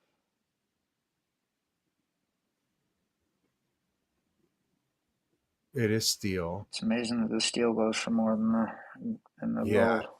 gold. This is an interesting watch when you think about it, but you don't really think about it unless somebody points it out to you. And then you sit back in awe and go, oh, wow, that is pretty interesting. How are they really doing that? Because when you look at this watch, it only has one aperture window. Yeah. So it's telling you the month, the day, without a window, but with hands. I think that's pretty unique. Yes, You know what I mean? It has all of these features, day, date, week, month, but it's only using one aperture window for that. I think that's pretty unique. I'm not sure how many watches do something like that. Yeah. Do you like this one, bud? It's not for me, but it's pretty busy, so I don't know. Yeah. I guess I'd have to wear it, see it in person. Look at the lugs. I like the lugs. It's got 2-step lugs. That's a little different. See how pretty that is? Yeah, that's nice. I like that. It is pretty, isn't it?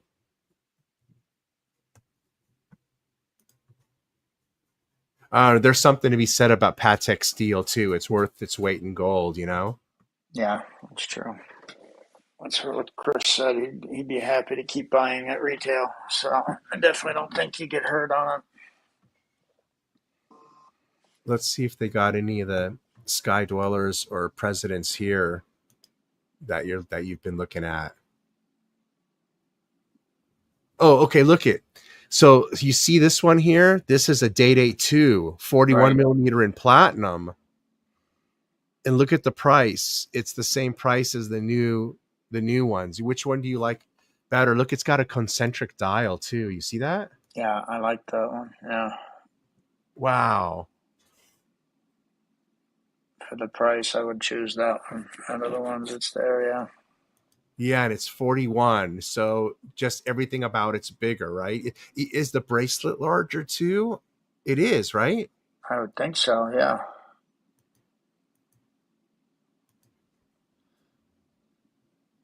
I've seen a Day 2 on a smaller person's hand, and it didn't look good. But I think it just depends on how you wear it.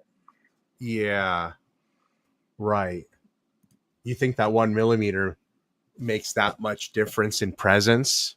Well, I just would make sure it fits correctly. You know, I see people wearing watches and they're hanging off them, and you know, it's so yeah. I think as long as you get it fit right, and you know, presidents are hard to get fit right because they don't have any other than the half link. I mean, they really don't have. So Something about this one though, it looks just amazing. Those yes, that's a pretty one. Yeah, the numbers on them look amazing, don't they? For some yeah. reason, The dark blue looks nice,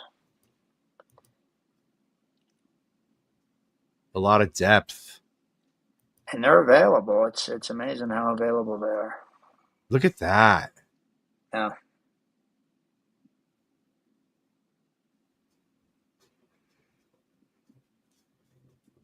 You know, it that's why when I get up to wanting to get a watch right now at this level, it's going to take me a lot longer because do you go for the Patek chronograph or do you just go for something just like this? You know? Right. It's A not hard that easy of choice. a decision, huh? Yeah. Yeah, it's gonna be hard to. Cuz this is just like stunning, isn't it? Yes. And if you go to an event, I mean, um, the Tudor event the other night, everybody was wearing a GMT or a, you know, there was like one guy come in and they said, "Do you want to see the Tudor?" And because it was just all Tudor and it was a very classy show, but he was like, "I don't know, are you selling Rolex here?" So everybody there was just about Rolex, you know. Yeah. A couple people was actually there for the right Tudors. Yeah. They really just did such a good job with this the indices on the this dial here. So it looks so much different than this one. I don't know what about it. Why that other one looks so much different, you know? Right. It's like I almost want to say that this one has some edge on it in handcrafting, that they've upped the quality and crafting control to such a higher level that it's that noticeable. Do you think?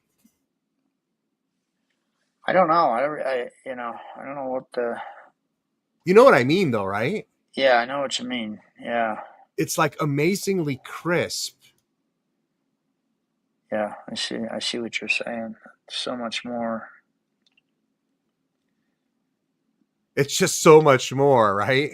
Yeah, yeah. It's To where if you compared this one with this other one, you might question, like, is this one fake? You know what I'm saying?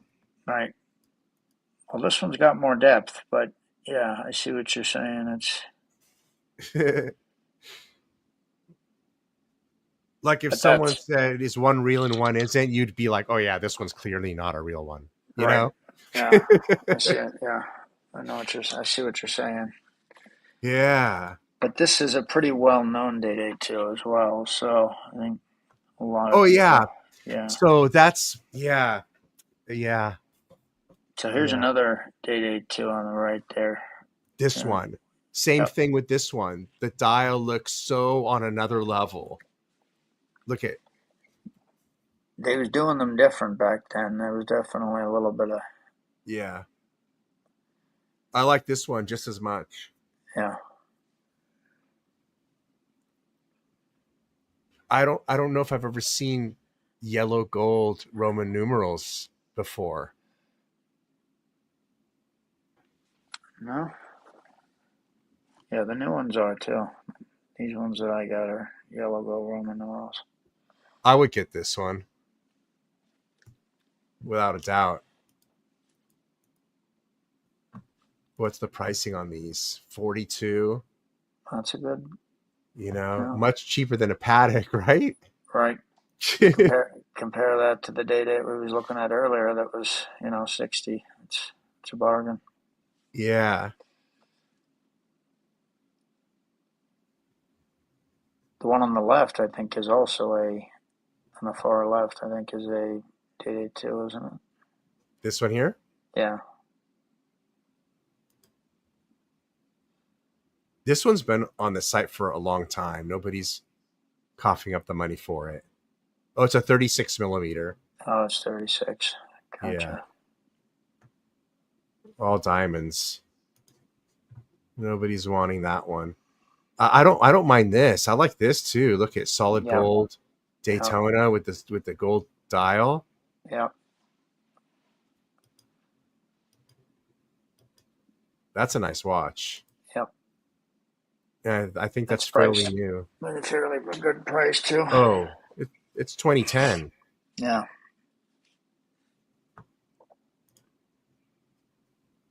Jeez.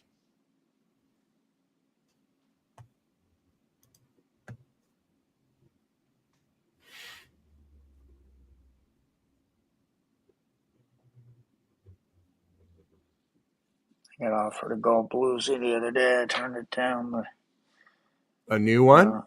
Yeah, a new one. Those are the royal. Is it the same blue as this? It's like a royal blue, isn't it? Yeah, it's.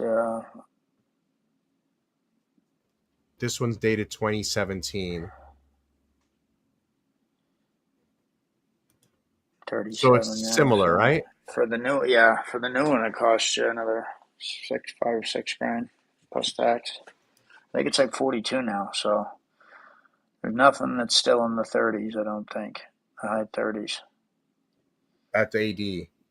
Yeah, I mean, I bought my gold root beer I actually got a discount on it, if you remember. So it was like 37, I think. And you're not. I mean, they're in it. That's a watch that crashed in the second hand, but it's still a beautiful watch. But it's amazing how much it went down. But also in the AD, it's rising. Yeah.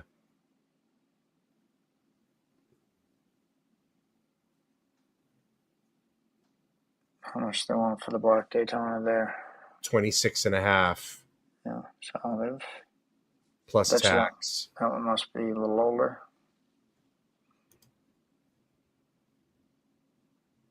$2022.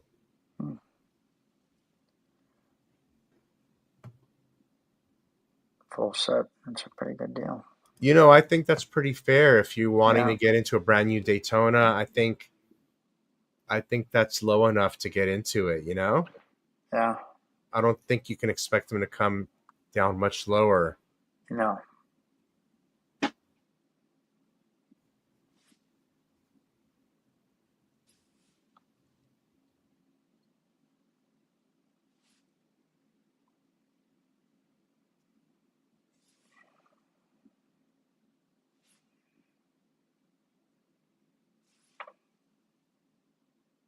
So yeah, prices are definitely lower than what they was. Yeah. That must be a black dial Submariner, huh? The green one. That's not a Hulk. No, right. What do they call that one? Do they call it the Starbucks? Starbucks, yeah. Is that what it is? Yeah. Or does the Starbucks have a different colored green bezel? Isn't it a little different? Or well, there's three. There's a Mark 1, Mark 2, and Mark 3, I think. Is there? Yeah. Yeah. Yeah, I thought so. Yeah, but they're all called Starbucks, though? They're all called Starbucks, yeah. Terrible name. Yeah. When I think of it, though, I think of a different color. Maybe it's the older color I'm thinking of. The first one was pretty close, I think, to the original, like the Hulk, and then they changed like a year later. I mean, look at these for $10,000. That's not bad, right? No. a milli, and especially this. Although I can see that the paint's gone out of the numbers, right? Yeah. I probably would want one. You got to be careful with these too, because people will fill it with ink or something Is to that make right? it look new again. Yeah. Yeah. Yep. I'm not sure what they do exactly, but they'll do something.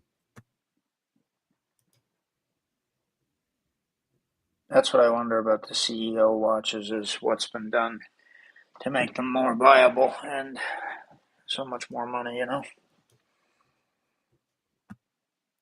That looks like it's pretty decent, though. I mean, 1998. I was wondering, because it's a whole case. Pretty old watch.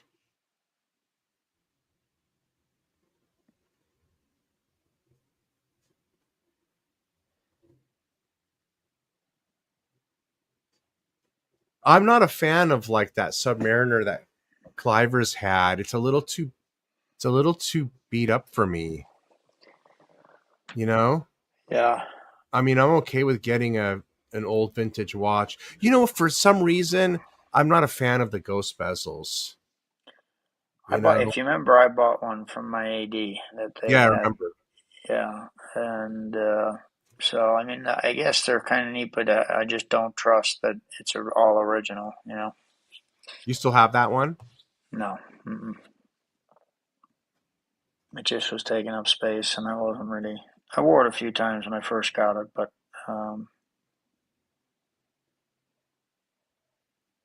Yeah. the white Melgauss, I think, out of that collection right there, I would go with the white Melgauss. But orange, I think that's a little bit more. This is a 40. Yeah. Yeah, that's Yeah. not bad. Yeah, I think that's is that a full set? That's a fun one. I mean, that has a smooth bezel as well. So the smooth bezel is actually just appears bigger, it seems like, on than what the fluid does. No, just box. Just box, yeah. It's very. I haven't seen one with papers in a long time. That's a good looking white dial. The That's a good look. orange. Yeah. I'm surprised I don't have something like this. What year is? I bought that for 5,000, I think. Yeah. Yeah. Well, you know what else? AP. Have you been thinking about AP at all lately, or not really? I just got. Hang on a second. Let me go. I forgot about that. Let me hold on 1 second. I'll be right back. Yeah. So on the AP, I've noticed that, I went to the boutique a month ago, and I went to Bucharest as well, and I tried on some APs there, and specifically the Royal Oak, and I really do like the Royal Oak. And secondhand, the Royal Oaks are fairly valued now. They're only a few $1,000 more than what you would get at an AD, so it's not even worth going through the hassle of an AD now. You can just buy it secondhand. Yes, definitely a better deal. Yeah, right here, Secondhand. 37,000,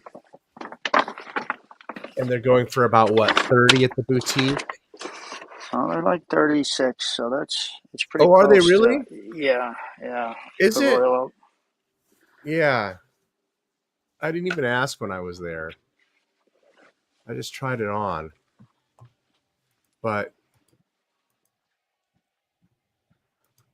I just got that green diver because there is an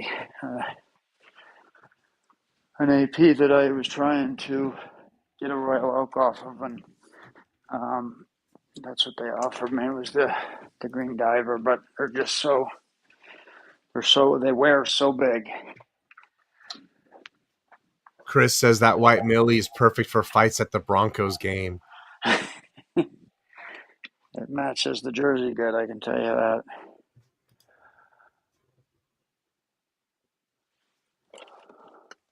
I don't know where the hell I put it. I'm gonna. Oh It yeah, wasn't. Chris, right. The price is the same, if not cheaper, secondhand now. Yeah. Yeah, with your allocations. Yeah, right. No, I'm with you. But by the time you work your way in by buying, say, a diver's watch, you're better off, I think. But I've got a $30-some thousand watch. I don't know where it's at, but What are you I'll looking find for? it. Your AP? Yeah, the green diver. Oh, that sounds nice. Here it is. Oh, is it this? Is it this one then? That's the one that's up there. Yeah. And it's, Oh, put it get on. out of here. That's nice, man. But these are below retail as well. So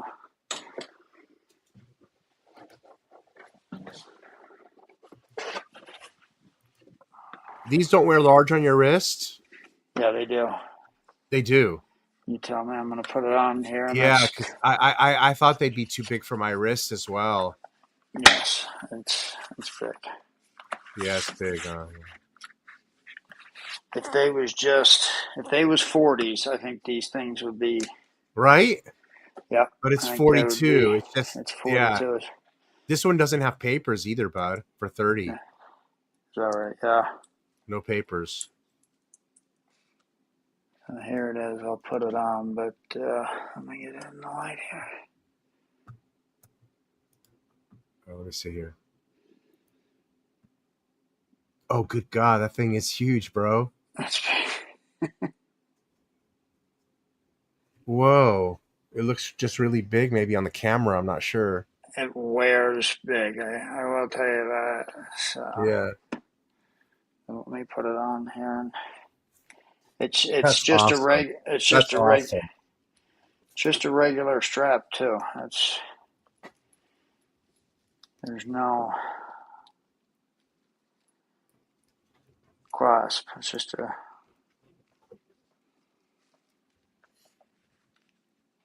And I'm at like the very last hole on this thing too. So it's definitely something made for bigger guys, I think.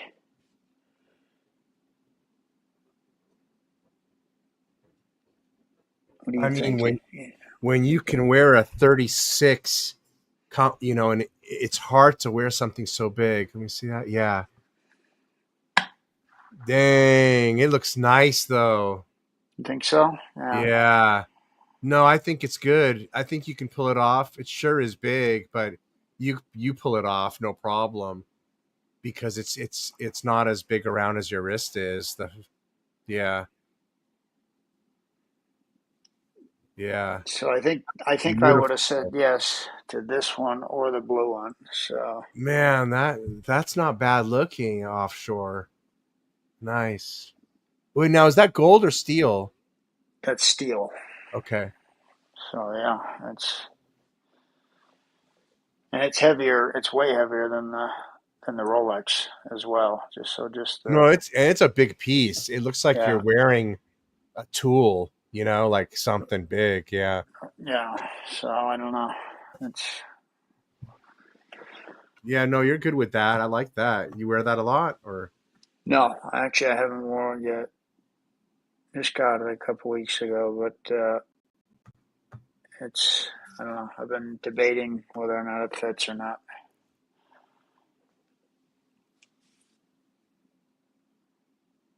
Yeah. And how much I like it. So definitely draws attention, I think, like you said. I don't want it to look like a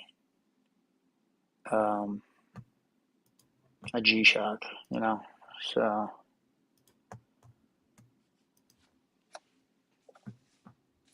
But That's what you're going to, I mean, the other option was when you walk into a AP, they used to not be anything available. So the other option was a code. Oh, you got this from the dealer? Yeah, I got this from a dealer. Yep.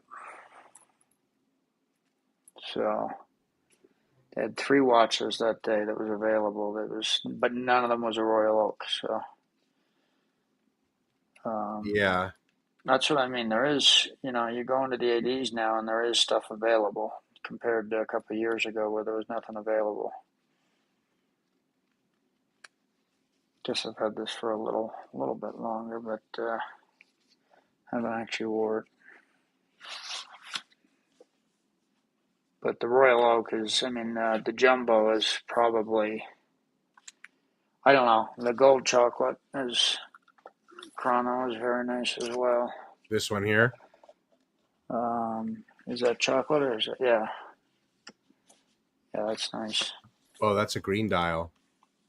Oh, that's the green. That's going to be expensive. Yeah. Yeah. Wow. 100 grand. Yeah. Yeah.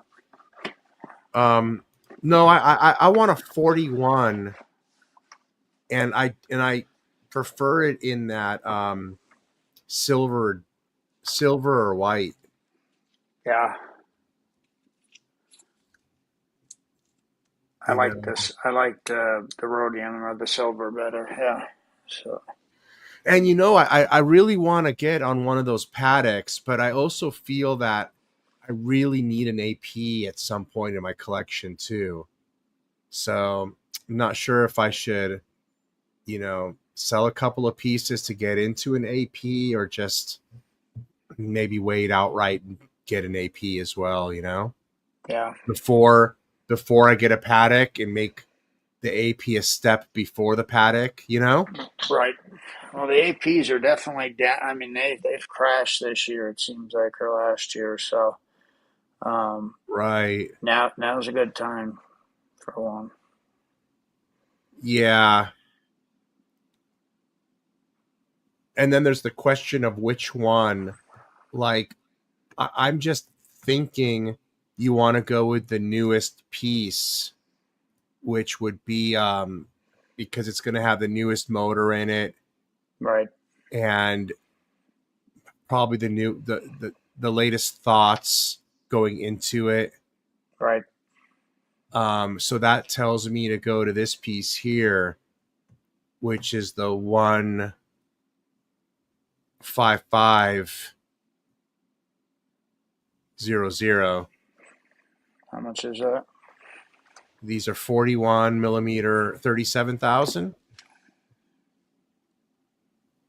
That's a good price. That's basically what the store is with tax and everything. So that's, you can't really beat that. So if you offer them 35, and if they take it, you're going to pay about 3,000 in tax. It's going to cost about 38 out the door here. Yeah. 38 or 39 then. Do you see how the second track is smooth and doesn't have the textured part of the dial going out extended to it? Right. Do you like that or not? Because that's different. In the older dials, the pattern goes all the way to the edge. Right. Yes, I like the older ones, but yeah, me too. For me, it's not a deal breaker, but yeah, I do like the older dial better. Right. And they got rid of the word automatic, so it doesn't say automatic here. Right. That's what yeah.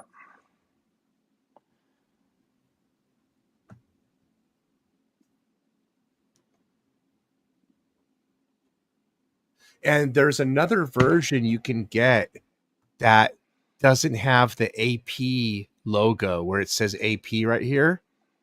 And it doesn't have that at all.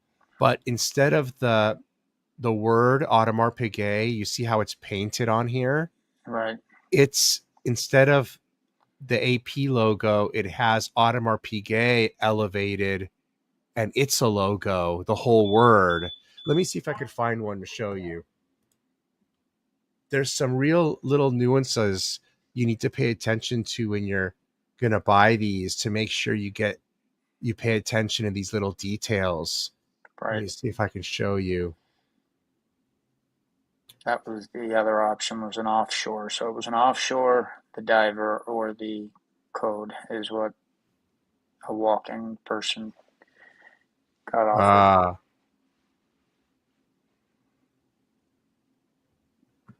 There's an normal Okay. one right there. Yeah, look at.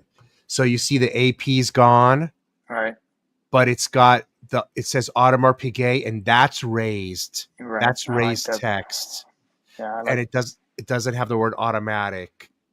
Okay, what do you like better? You see? I like that rhodium dial better. Yeah, because you can't even really see the edge on it. It's harder to see the edge that you was talking about. Yeah. So these are the differences, though, that you need to know. Right. Do you like see how the AP is raised? Do you see how pretty that Yeah. looks? Yeah. Instead like of being that better. painted? Yeah, I prefer the raised text. But then I've talked to someone else who says, yeah, but I like that AP logo that's raised. And I said, yeah, but at the same time, do you want paint on your dial? Right. You know? Like, see how the Swiss made at the bottom is painted on, right? Right. Yeah. And as far as price goes, well, this one's a 37 millimeter. I thought there was something different about that. Okay, I thought it looked small. But they do have the 41s that also have those same differences. I don't know the exact reference number and stuff, but I've been looking at all of that, you know? Yeah. And I actually went in and I asked for the 38 millimeter Royal Oak and the Chrono, and they wasn't about to give me one, but I think the 38 would be about the perfect size. Uh-huh.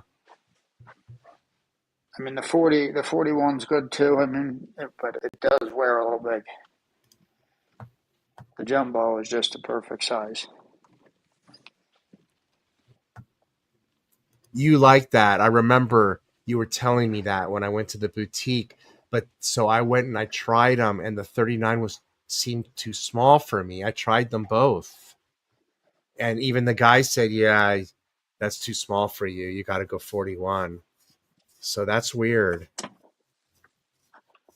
Well, the Jumbo is the one that goes for so much over retail. So I'm right guessing, here, right here, 15202. Yes, the 15202. Mm-hmm. Which the newer one is the 16. But it's a 39. Yep. And this one has the logo at the bottom and everything painted at the top. You still have this watch, right? Yeah.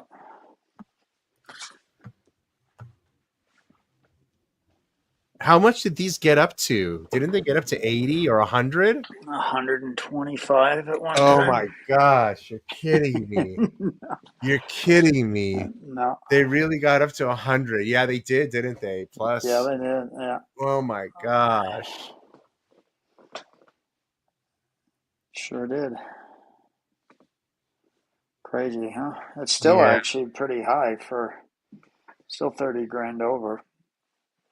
You know, it's crazy that we just didn't sell all our shit at the top to come back and rebuy it today, you know? Yeah. But I mean, it seems high today if you look at it, you know, but yes, it's, I'm sure for people that know that it's 36. The watch dealers knew that the prices were going to come down eventually, right? Yeah, I had to know that. So. Yeah. I mean, when these Daytonas were going for 45 and your white one was going for 50, did we really think they were going to go for more than that at some point? I think the platinum Daytona was like 150 at one time. Yeah. Wild. I just had that issue yesterday under Achieving Watch Collector, trying to figure out what the hell to do with all my boxes. Hey, Clam, how you doing? Here, Yeah, I do have a dedicated safe for stuff, and then I have other places. But yes, when I do just buy something, sometimes I stick it somewhere, and I move it around a little bit. Forget where it's at. But you know, even the Doxa that I bought long ago, it's a yeah, better Doxa than Doxa is today because Doxa was sold or something, and it's not all original anymore. So even this Doxa is special, you know? yeah, yeah. Things have Everything we changed. bought. Yeah, it's been for me. It's been like 10 years of serious collecting, and it's amazing how everything has changed.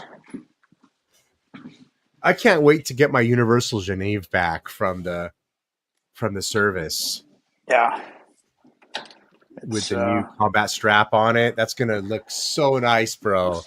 It's gonna be like getting a new watch essentially, because I've never worn that watch because it always ran fast or slow. I don't remember which one it was, and I never wore it because of that, you know.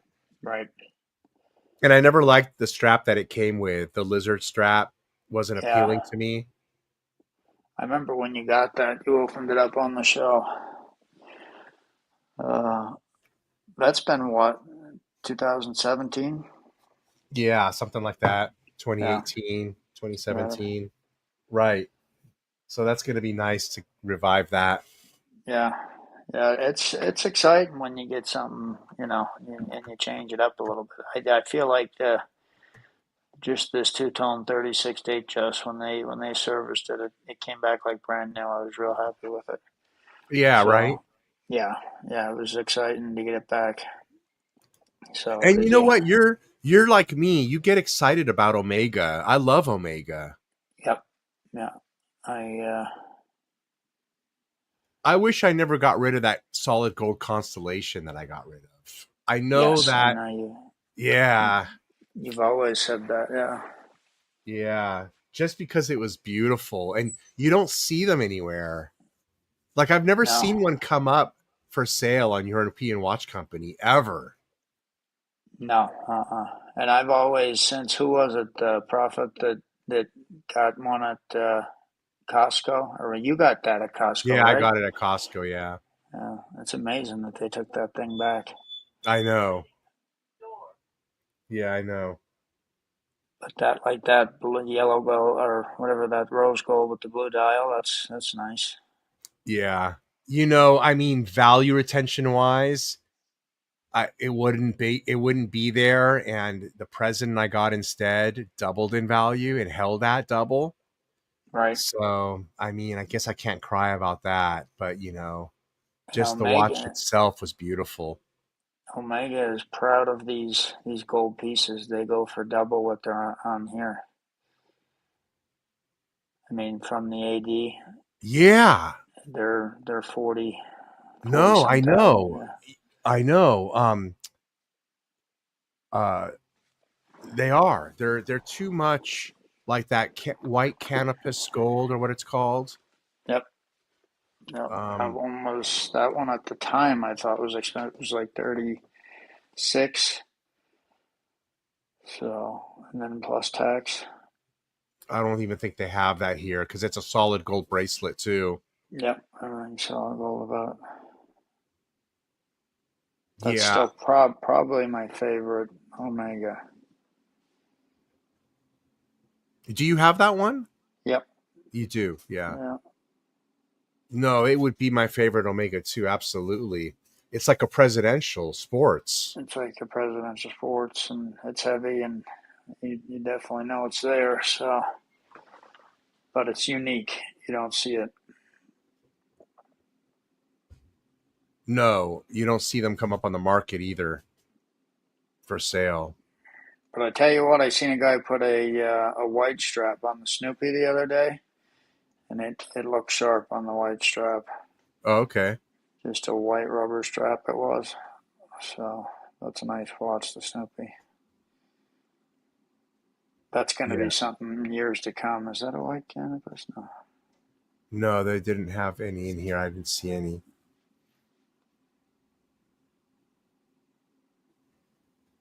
That's not bad for a white gold, even though it's on a strap for 12,000. Yeah, it's a moon phase too. Yeah.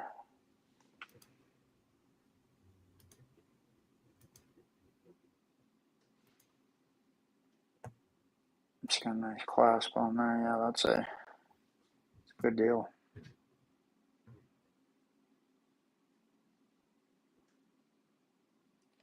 Did you ever try on one of them? What was it? It was back up a couple of rows there, but what do they call them? Them Which one? crazy looking one. The Pro Oh, Pop. Ploprof. Yeah. No, I've never seen one before. I think it's a nice looking, cool looking watch. Like your tag, how it's unique with that large square shape. I think Right. this is a similar thing, you know? Yeah. I know there's a bunch of different kind of colors and stuff, and I've seen a guy wearing one, but How did it look when you saw it? it looked good, but I think he told me it was a smaller size. So I think there's two sizes to them. This is a brand new. Oh, I didn't know they still make them. They still make these, huh? Yep, still have them there. Oh, I wouldn't even know how to tell the size. It says 55 millimeter. Yeah, that's what I was thinking. I think there's the big size, and then I think there's one that's under 40. That makes sense. Yeah. It's a You know, that's a diver's watch, I think, right? Yeah, that's a good looking watch. I think it's cool that it's different like that, you know. I believe that's the pressure release valve here, right? Yeah, Pressure release. that's left-handed too, I think, right?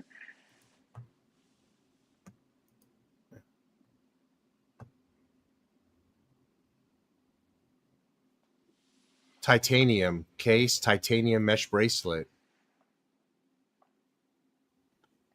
Yeah, because they're so big, make it more wearable. Not bad for a $12,000 watch, right? No. Oh, now have you had a titanium watch before? I don't think I have had a titanium watch. I haven't seen the. I'm trying to think. I'm real curious what this titanium mesh would feel like. Right. I know what steel mesh feels like with my Doxa. Right. But I wonder the titanium. Does it catch on your hairs or anything? No. No.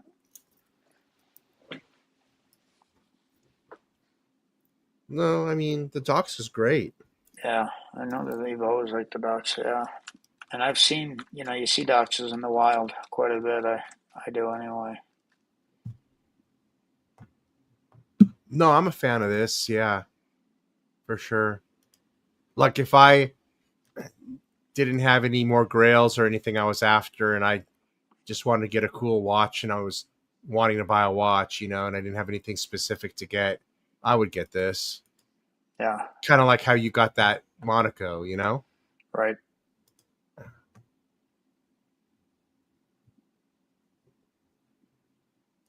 That's probably the coolest watch out of the bunch, actually, to be honest. Oh, I like this too. The one with the astronaut stepping off. I do too, yeah. I like that one. I think that's a great moon piece.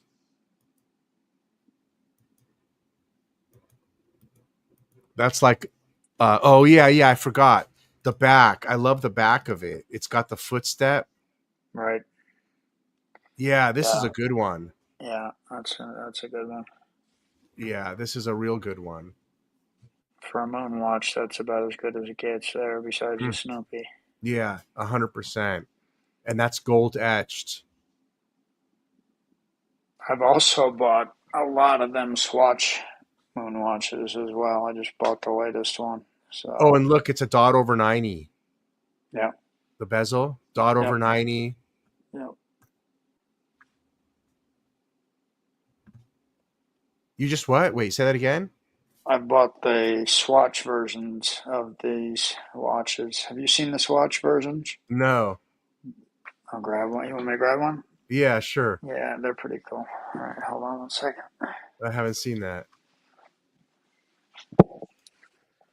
Oh, I like the bracelet. Look at the bracelet. Yeah. It's got a brushed links in there on the edges. Ooh.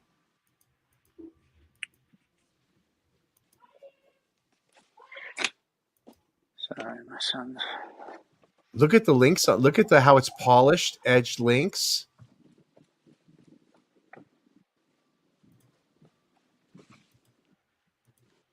That's nice. There's some nice detail on them, yeah.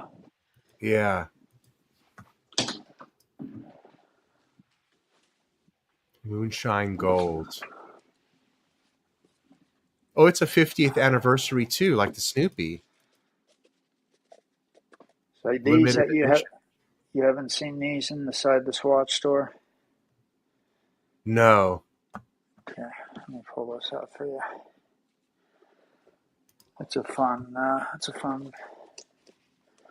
place to start, really, you know. No, I haven't. There was a Swatch store here in the Watch Mall, but it didn't survive long. It was there for a year.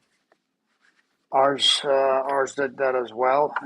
It closed and then it opened back up when these things came out. So I didn't get any for a while, and then started getting.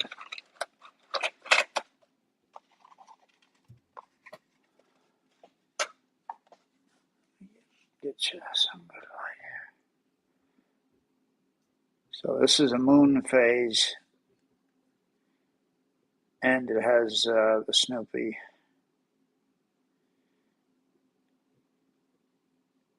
Huh. How many millimeter is that? It's 40. 40? They're pretty It looks much big. Yeah. I think I'm pretty sure they're just on Velcro straps. But Oh, geez. yeah. So, but this thing's like $400, believe it or not. Really? Yeah. It says Omega on the strap here. Let me get it. So it's Omega It's Swatch Omega collaboration. Collaboration. Yeah. So at the back a couple of years ago, they were selling these things for triple the price. So. Huh. Yeah, people were standing in line for these things. Oh, So no it's a shit. Speedmaster Interesting. there. Oh, I could see where they got a big market for that with that price. Was it a big deal? Did they sell a lot of these? Oh yeah, yeah. It was such a big deal that they went from here to basically Breguet. Blancpain. They made a Blancpain version as well. Mm-hmm. So now I think they're kind of overdoing it, but this was the first one that really. I mean, people standing. Yeah, that's interesting. Oh, hey, where'd you go? Oh, damn, we lost him. Let's see what happens. Let me text him, let him know that we lost him in case he doesn't know.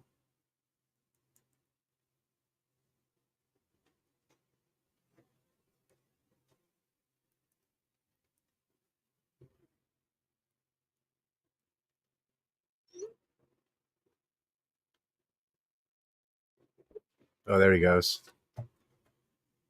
There you are. All right. Oh, your sound. Let me unmute you.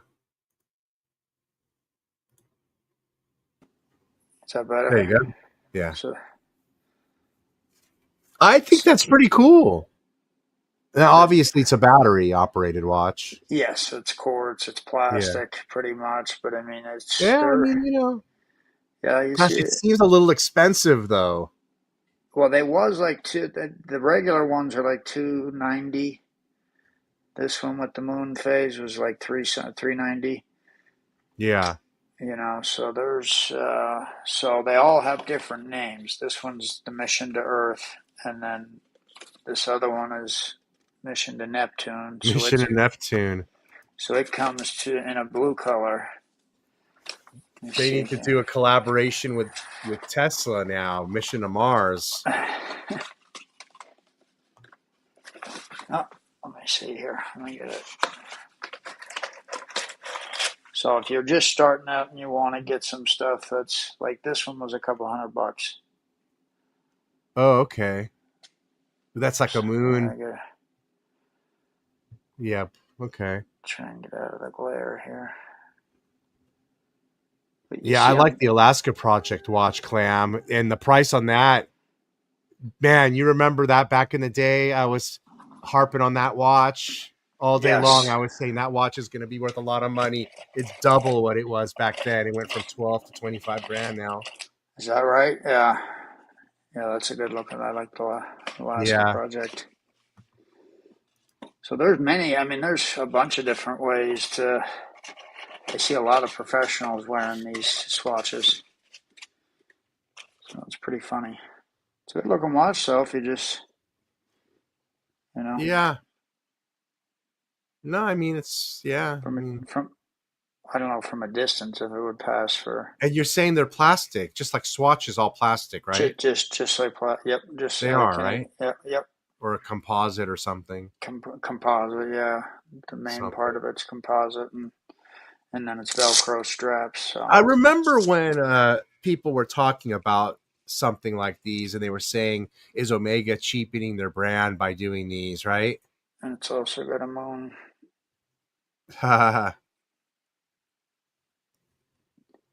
Interesting. Yeah, I don't think it hurt the brand at all. You know, it seemed like it for a couple of years there. It raised their image, their image, awareness. Awareness, yeah. Yeah, they're doing a pretty good job at that. I mean, it didn't take away from any of their good watches, right? So right, it didn't hurt anything. So they made good money off it, I think. I bet. Like I said, you would go in the mall and there'd be a line, you know. Well, what was the reason you bought them, though? Just for fun, you know.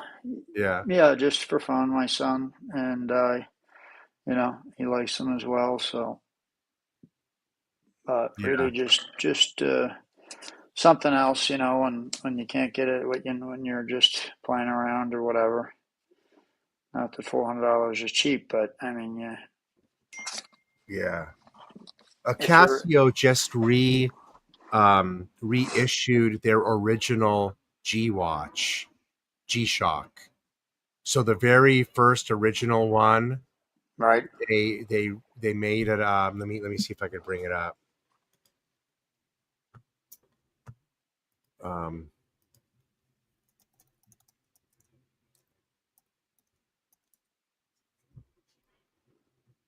Let me see. You know, it was on Hodinkee. That's how I knew about it.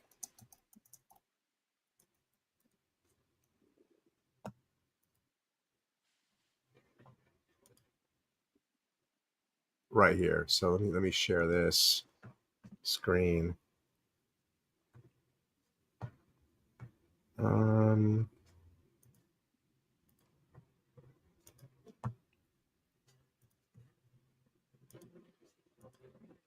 So I got this article from Hodinkee a few weeks ago, and apparently they reissued the original G-Shock. So here we go. It says I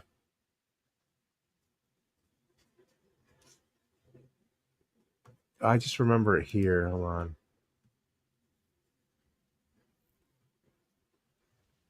I think that was it. Anyway, I got it for my kid, for Christmas. So I just bought it and just stuck it in the safe as one of his Christmas presents because here it is, right here. Did you See? order it or did you? I did. No, I got it. I ordered it and I got it and I just put it away. So you see the original G-Shock, Right. and they revitalized it. They brought it back with the modern components. But doesn't that look cool? Yeah. Yeah, that's great. So if you're looking for a cool watch for your kid, or you like G-Shock, know that this is out there. Yeah. That they brought back the original G-Shock. You got it off of the Casio website. Yeah. Yeah. But it's not like all advertised everywhere. So you need to know that it's this model number right here. Okay. That's the one you want to get. DW5000R. Yeah. Yeah. How much is that? I thought it was neat. It was a couple $100. Right. Was it a couple of hundred? Let me double check. Let me That's check right. on that. Clan Biosymmetric. That's what the plastic compound was. Yeah.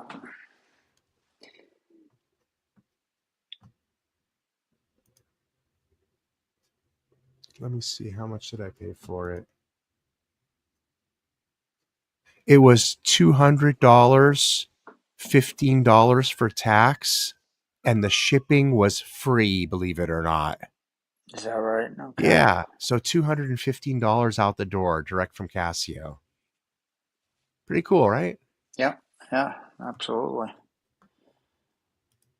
So, yeah, I'm going to order one. See, they're not limited, are they? I don't think so.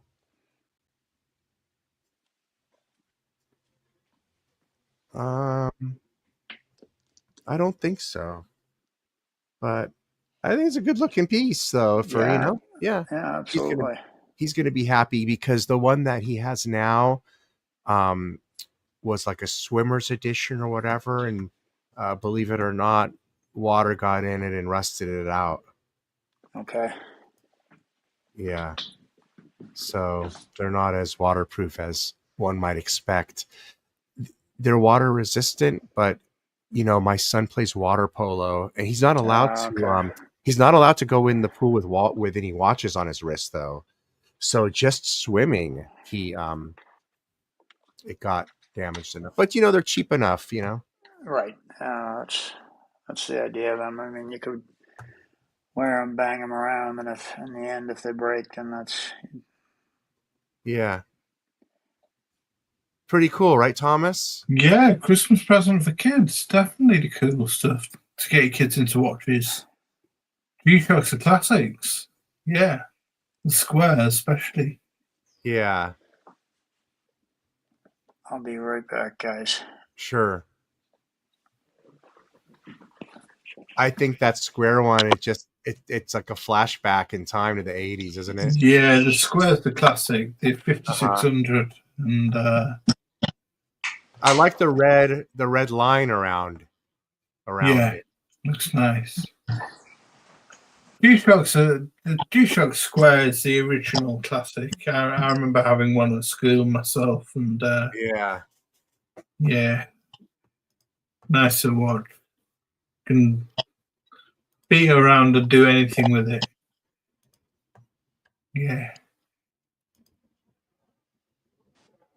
Yeah, you were talking about G-Shocks on your stream the other day. Yeah, a couple of weeks ago. Yeah. Uh-huh. Yeah. You can run a truck over them. You can. They'll still work.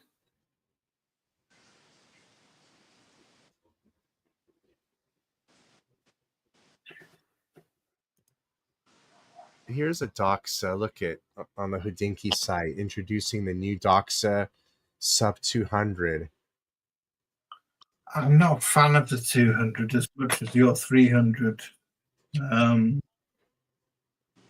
I think your 300C Rambler is. And I'm not sure who they're working with now because they're not. It's not the same Doxa that it was back then. I'm not sure if they say in this article or not. Are you sharing your screen on it? Oh, am I not sharing it? Yeah. No. Right.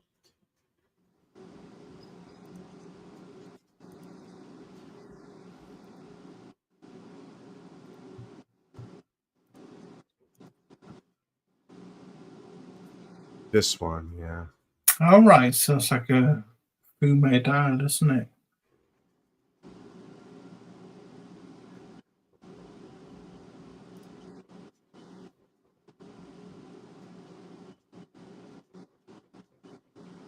$100-piece limited edition.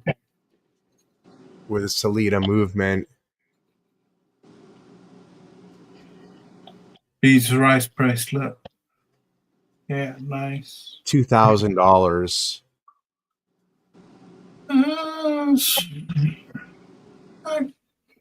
Yeah, I mean you can get a 300T for around that price.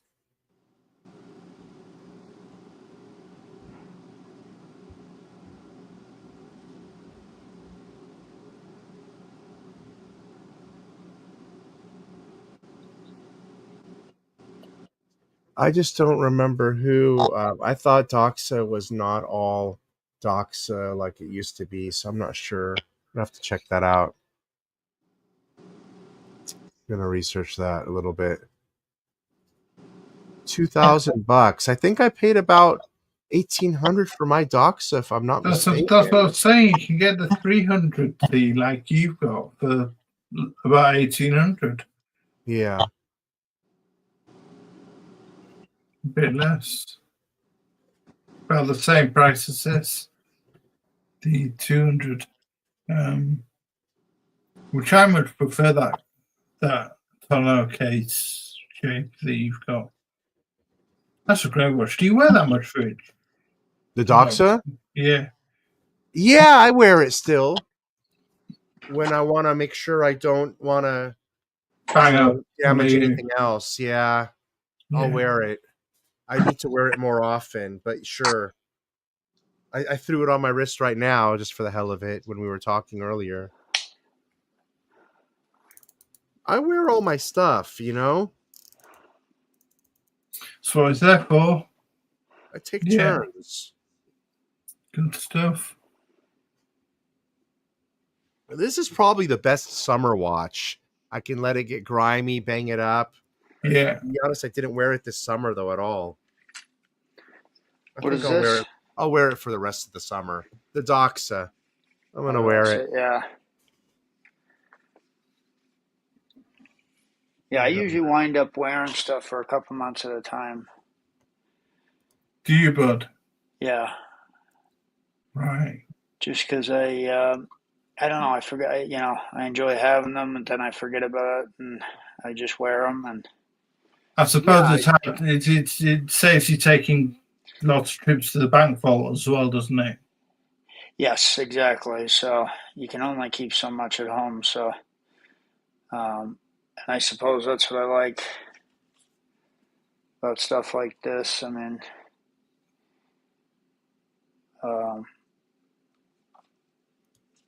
and the Casios are cool like that. So we got a couple Casios floating around as well. So, what's your beater watch then, bud?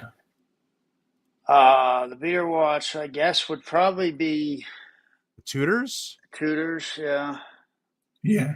You know, this watch, I've really beat the crap out of it, but just a two-tone Datejust. It changes, Thomas. I try to. This is my first watch. I've showed a few times, so I kind of baby this now that I've had it serviced. Right. Okay.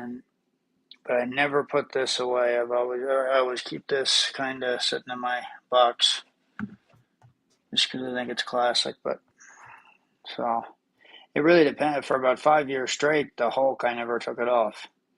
So really, yeah, I'm like him. I wear the same dang watch all the time, but I try to rotate when I remember. Yeah.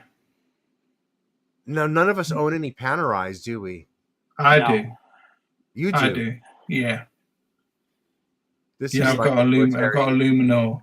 You were talking about military style. This one's kind of a nice military style watch. How big is your Panerai?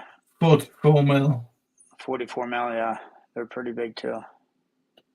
Man, that's much bigger than the AP offshore.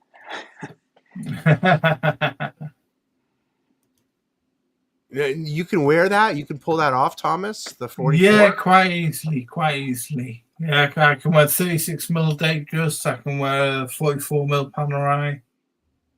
Yeah, I can mix up both sizes. It must be designed just right then. Yeah, it's cool. I gotta get it. So did you see when? Oh, he just went to go. Okay.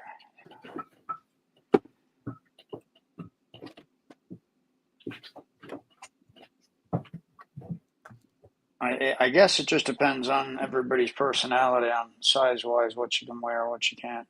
Yeah.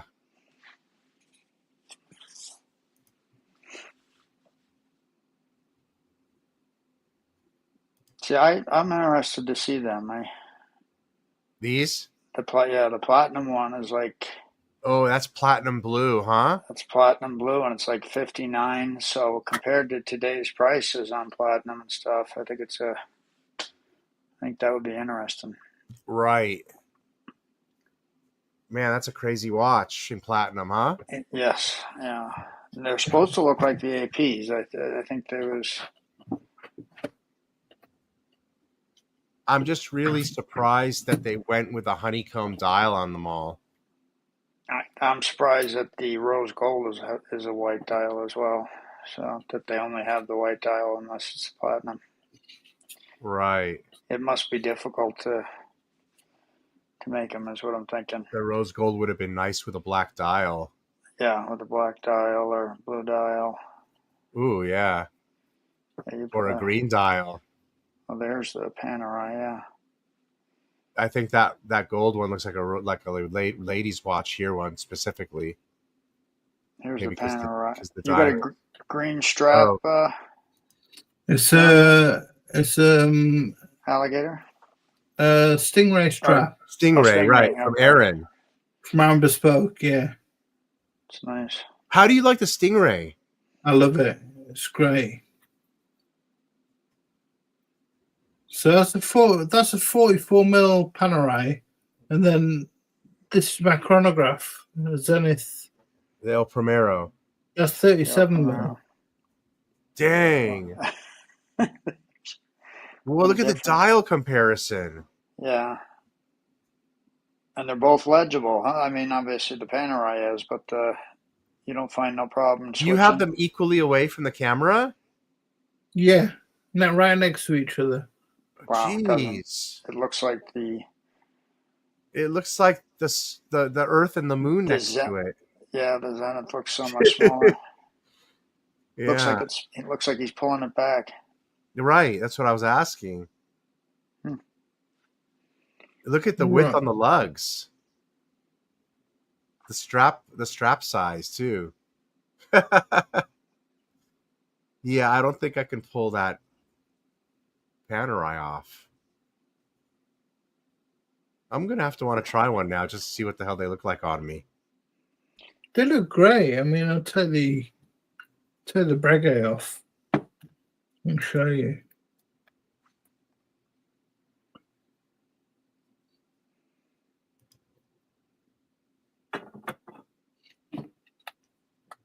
Shinolas. I've walked by Shinola several times and wanted to go in there. Clan never went in.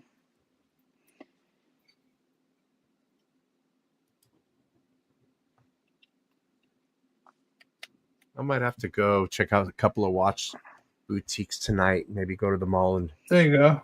Have dinner over there. Yeah, that looks great on you. Yeah, you've got big wrists, man. It's 7 1/4.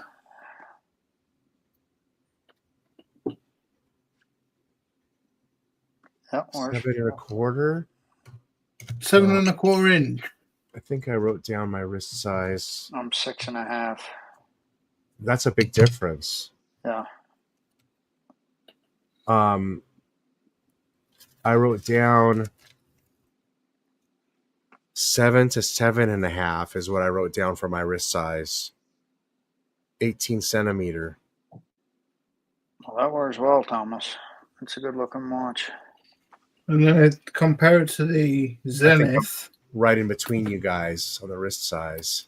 Compared to the Zenith, which is 37 mil.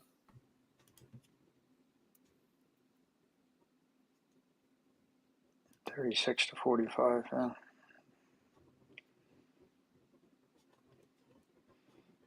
Look at that. Yeah. Oops. Careful, careful. I like that watch. Yeah, that's a nice watch. Yeah. So it was smaller, but it's But it fits. Yeah, but it wears good. So it's. Yeah, you got big wrists, dude. You've got fairly large wrists. You make the watches look small. that's Yeah, all right. It's not bad. yeah. Yeah, beautiful. What size is that? 37? 37. Yeah. I think that's why the Rolex is probably perfect for you at 40. I wear 42 Explorer 2. Yeah, I honestly, I think that's a little too small for you. You think? Yeah, just look from here. It looks. I mean, I'm surprised how easily you wore that Panerai. Shit, I couldn't wear that. Well, the Breguet is 40. Yeah, look at that. That's definitely more appropriate. Don't you think, guys? Yeah. Yeah. Yeah. I'm glad you went with the 40 on the Breguet and you didn't go any smaller. Yeah, that looks good. Yeah, they're 38s, but I went for 40. Oh, is that what 38? Yeah. Okay. No, there were 38 size Okay. Breguets, but I went for 40. Yeah. You made the right move loved on it. that for sure. Yeah. Beauty. I agree. Yeah, it's a beauty. Yeah. Didn't Archie just get rid of all his Breguets? I think he's selling them, yeah. Yeah. I'm glad I got this one, though. Really glad. Right. At the opportune moment with the pricing. Mm. You know? I mean, it's 23,000 new, £23,000 new. And it was 10,000 second hand. So it shows how much they tank when you buy them second hand, when you try and sell them second hand. So Breguet doesn't hold value. It's not a value sensitive brand. No.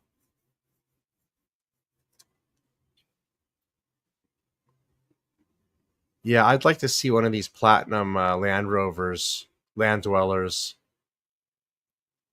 myself, and that blue dial looks a little I think interesting. it would end up being a bargain. I mean, as far as platinum goes. Man, it's probably damn near impossible to get one of these watches, though. I've asked for a 36 steel, which is probably the worst one to ask for. But, yeah. I've only seen movie stars wearing them up until this point. Right. Huh. I don't know.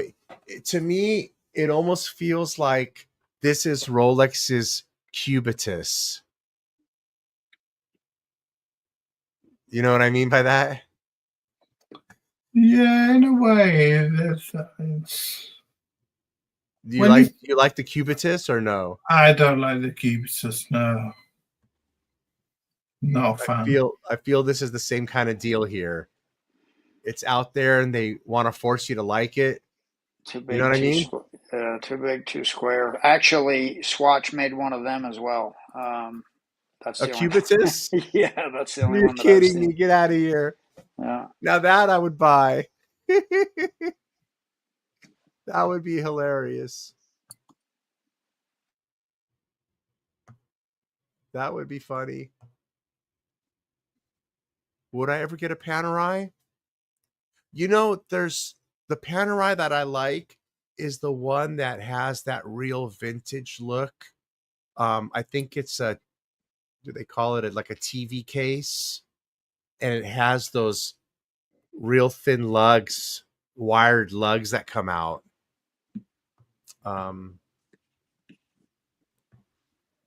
That's the only Panerai that ever attracted me.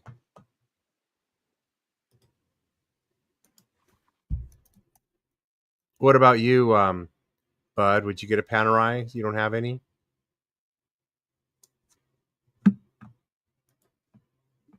Oh, we lost Bud again.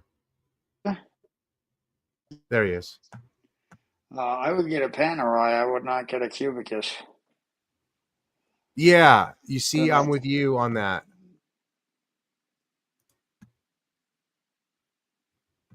I'm looking for the one that I don't even know how I would find the one that I like. There's a lot of people, the land dwellers got a lot of different opinions on it.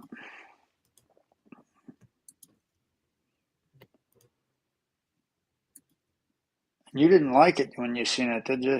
You said, Thomas? No. Yeah. I mean, here's a few of the Pateks that I saw Watches and Wonders this year. I'll share my screen with you. These are this year's new ones.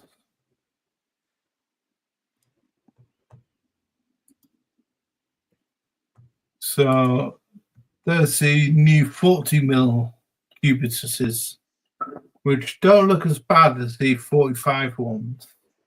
Oh, they do have a 40mm. Yeah, this is the new 40mm. Doesn't look as bad as the 45. Wow, that looks... They're the 45s. That's the one with the calendar on it.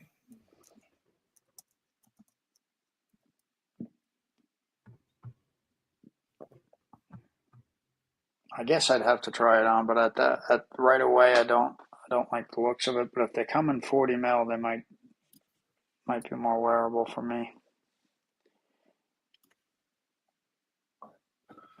This 5370 split-second chronograph. Breguet numerals. Rose gold. That's like the regular chronograph that I like, the one that I was pulling up earlier, right? Except this is a split. Yeah, this is a rose gold one, split second. Then they had this one, which was the that's 5308 minute repeater split second chronograph instantaneous perpetual calendar. That one's a special feat of engineering right there. That one. That's a special watch. Is that platinum or is that white gold? That's a brand new complication, that blue one. That's beautiful. Quadruple complication. Yeah. I really like that. That's a movement next to it. Jeez. It's a minute repeater. It's a minute repeater, split second chronograph, instantaneous perpetual calendar. 5308. What the hell is an instantaneous perpetual? That means it's because of the digital window? I'm not too sure. It's in white gold, but it's 42mm. So it's I'm not a fan of those those three windows at the top. The way it does the three windows at the top at 10, 12, and 2. Then they have this one with the 6159 retrograde perpetual calendar, which is the one with the case that you can see the movement through. Is that what's going on there? I can see. Oh, it's a skeleton. Skeleton. Yeah. Okay. Wow. Well, that's really nice.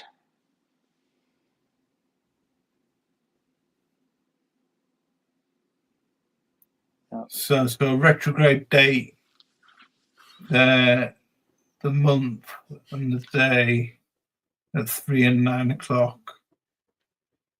White gold. Yeah, these are very expensive watches. Then there was this clock, $1 million. This one, $1.2 million, I think. It's got a perpetual calendar, a weekly calendar, and a 31-day power reserve. It's key winding, manual winding. It's a Grand Faux Flanquet enamel dial. A decoration on the case. A sterling silver cabinet was physically shaded with a swirling pattern that coated the translucent green enamel using a flanquet technique, which is when they do guilloche and they coat it with enamel. And the upper panel and the bezel were adorned with engravings. It's just amazing. Yeah, I've seen that on the website. I think that's $1.5 million. Yeah. That's crazy, huh? That is crazy. Desk clock. Just that's big boys money. That's for the CEO of the company to have on his desk. You know, it's then that's enough to put that on. That's are you a fan of these Calatrava pilots? I'm not a fan of these. I like that.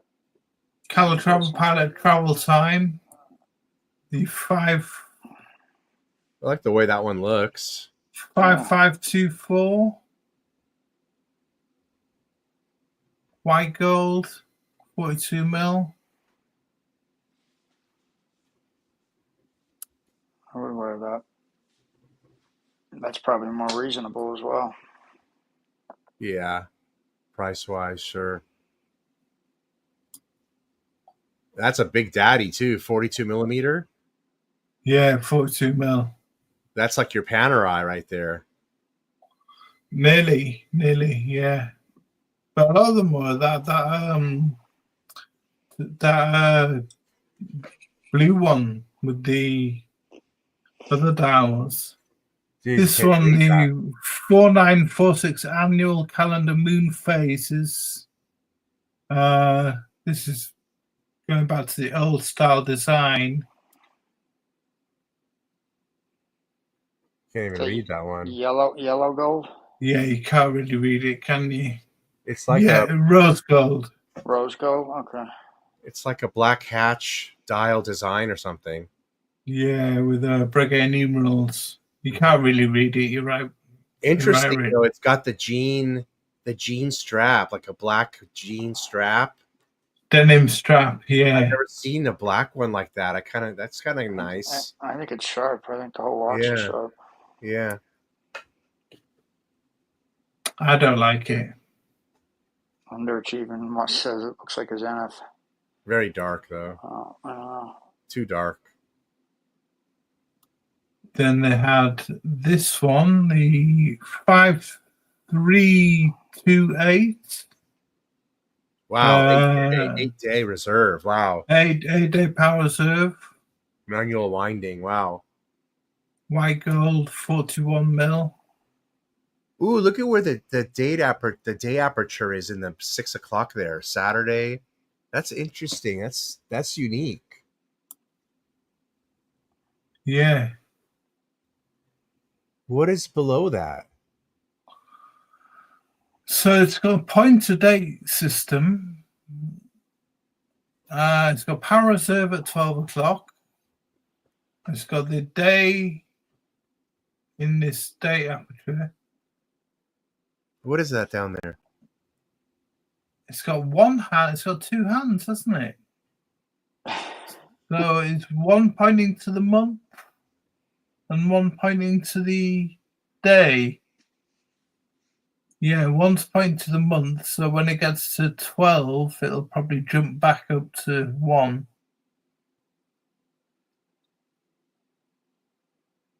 So it looks like the small hand is the month, and the big hand is the day.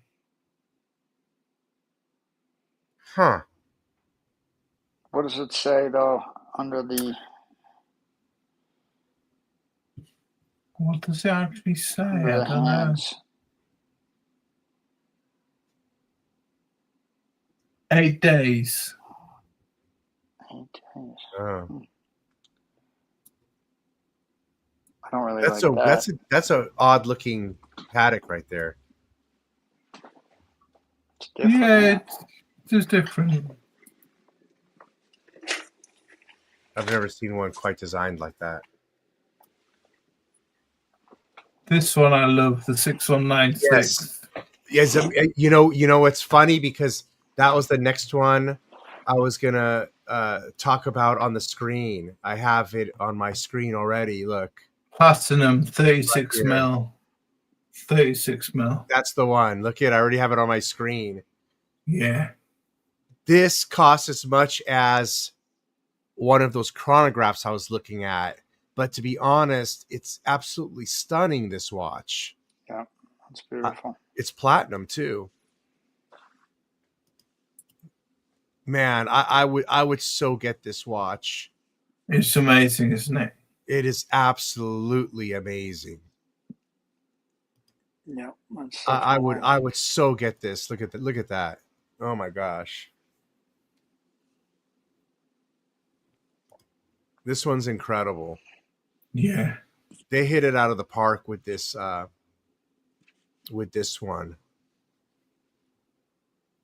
Right here. Look at that. Yeah, that Beautiful. was, Absolutely stunning. Mm-hmm. Mm-hmm. I mean, I'd be honestly, I think I'd be fine getting that and not getting a complicated watch. I think I'd be okay with that, you know? Yeah. So there's this, and then after this, it's a lot of blinged out. A lady's quartz Nautilus with a blinged out bezel. A couple more blinged out Nautiluses, all on a rubber strap, or that's a sailcloth strap. And then this one, the 7340, that's 24. That's the ladies' one. That's interesting. That looks like an Aquanaut bracelet. It is. It is exactly the same as the Aquanaut bracelet, isn't it? Yeah. yeah. 24 perpetual calendar, quartz. Oh no, soft winding this one, so it's not quartz. This is ladies' watch. A couple more. One's moon phase. Perpetual calendar on the left with a bracelet. Yeah.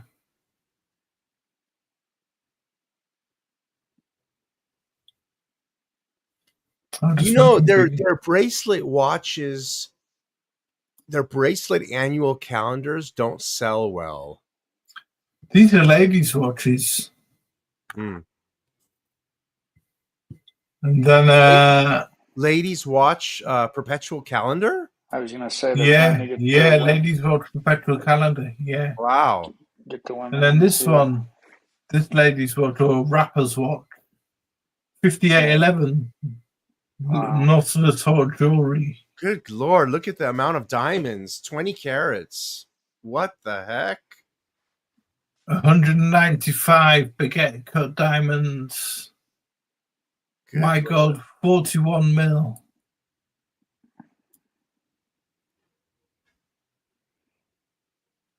I could rap with that. $100,000 just in diamonds. 1,285 brilliant cut diamonds. 1,285 diamonds in total. Yeah, these guys use diamonds that are the finest diamonds in the world. Yeah, not lab-grown diamonds. These are real blood diamonds. Somebody Not had gonna to see bleed many for of this. them. Somebody had to bleed fingers for these. Yeah.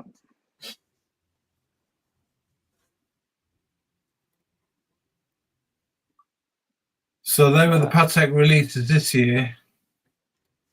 You know, Bud, my day date has the really beautiful yellow gold Roman numerals. Yeah, it does. Yeah, I didn't remember that. I think the yellow gold Roman numerals look nice. Yeah. Yeah, very nice. It's a beautiful watch.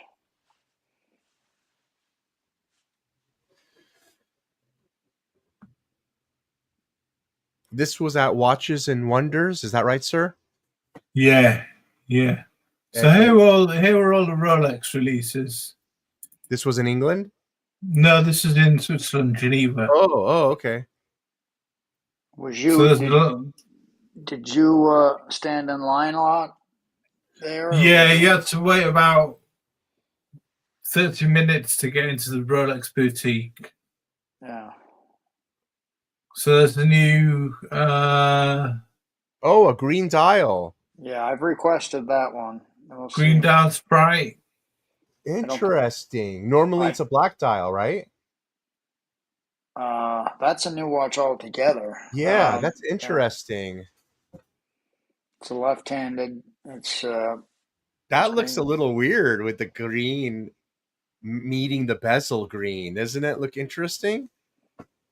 I kind of like it. Yeah, I requested it. It's pretty. It's like 56, the white gold. Oh, that's Green solid dial white gold. Sprite. Yep. Oh, you're It's a kidding white me. gold one. That. Good God. Wow. Then all the three colors of the new Oyster Perpetuals, which were the lavender, Pistachio. pistachio, And the beige. and the beige. Sure. I think I like the beige. I like the beige. I quite like it. Yeah, it's quite Yeah. nice. You know what? There's a beige watch that I think is really beautiful here. Let me show it to you real quick. I'm going to point out this beige watch to you because I think it's stunningly beautiful. And it's a brand new 2025 model. Look at this one. Believe it or not, it's a cheap watch. And I think it's the same watch you're showing me, isn't it? Here, Yeah. look, Yeah. it's the same watch. It's got to be watch. Yeah, so it's Perpetual. Yeah. Let me just see because it looks much better on the European watch company site. Check it. Is this the same watch? It is, huh? No. That's the old one. That's the old one, right? No, this says 2025. Oh, okay. Well, that's got to That'd be be the it. same one, yeah. Yeah, that'd be the same. It's pretty, isn't it? Yeah. Yeah, I like it. Yeah, it's nice. Yeah, it's the same 134-300. The reference 134-300.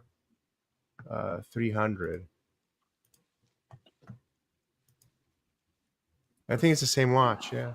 And then this is why I was asking if you had the 1908, 1908. because it's a 1908 on full gold bracelet. Yeah. That's. Do you like that? You I like like that it. one or no? Yeah, I like it. I've got one on the strap, and I think the bracelet would be the way to go. And then that was the ladies' day date. Oh, no, it's date just with all the That's the what do you call diamond it? bezel. Yeah. Wine red. The ombre dial, they call it. Yeah.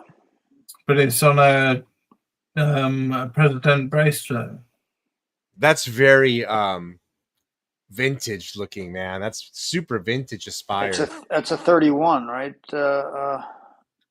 I'm not too Thomas. sure. Yeah, it's small. It's a ladies' I'm piece. pretty sure. Yeah, I heard about this one. It's a 31, I think. Then we get to the new Daytona. What do you think to that? I think that's awful. I don't like it. You like it? Oh, it doesn't No. match that Tiffany dial. None of it matches. I don't. Yeah. I mean, I might think different if I seen it in person, but in a picture, it looks awful. Yeah. Then that Tiger's Iron. That's their best release this year, I think. Have you seen these, Rich? Ooh, Yeah. ooh, look at that. They call it a tiger eye. They've got it on the yellow and the rose. Tiger Iron. Tiger Why do the Iron. watches look all Tiger grimy? Tiger iron. Okay. Yeah, iron. It's like it's a what do you call it? Right. Stone. It's a It's a stone. stone. Yeah. They didn't wipe the watches before they displayed them? People have just been touching them. Man, that dial is, wow, that's crazy. It's in the yellow gold as well. Ooh, and it's got the date windows surrounded by gold frame. Just what you want, Rich. Yeah, yeah. But yeah, that's a really nice one. That's the Tiger's Iron. I don't know that dial on that watch belongs on like a solid gold yellow or solid gold rose on that watch, no? Well, they have it on. It is solid gold. Oh, Yeah. white gold? No, that's rose. Yeah. That's the rose gold. Oh man, then that's beautiful in the right lighting. That's the root beer with the. Oh man, get out of here! That's a tough watch. That's the. I thought that was their best release. Yeah, that dial is freaking amazing, man. You know, I love these stone dials. If you remember back, I was jumping up and down all on those vintage day dates when I was into those for a while, and we were live streaming on those. Those are untouchable now. All those vintage stone day dates. They're all 50,000 plus. Chris, you're not going to want to take the black face off. There's your green Sky Dweller Bud. Yep, there it is. Jubilee. So how does it look in person? Is it more of like the... It's nice. Yeah. Yeah, it's nice. Looks nice on Jubilee. Yeah, I think the Oyster I don't know about, but the Jubilee I think is what I requested, but...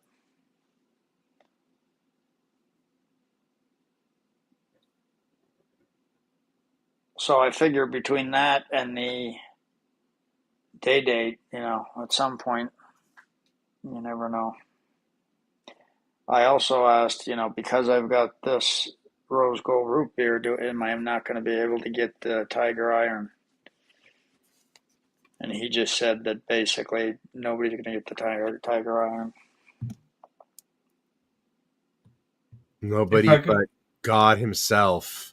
If I go back to the Watches and Wonders from 2025, when all the day dates came out, 2024, sorry. This is when all the day dates came out. And they were just beautiful. These ombre ones. Look at that stone dial day date. That's beautiful. Yeah, that's that Eisenkyle or whatever you guys call it. No, it's not Eisenkisel. It's if you look, it's some totally different. Yeah, it's a stone. I haven't even heard of that one. I don't know what it is. It's probably off catalog. It's not the Eisen one? No, it's a cracked sort of stone. Huh. Forget diamonds. There's the green ombre. That's in 36, isn't it? For one? No, it's in 40. It's in 40.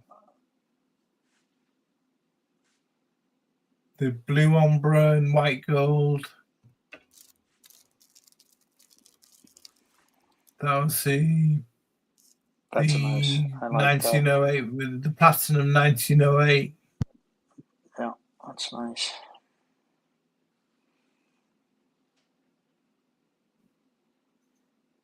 There's the titanium Yachtmaster.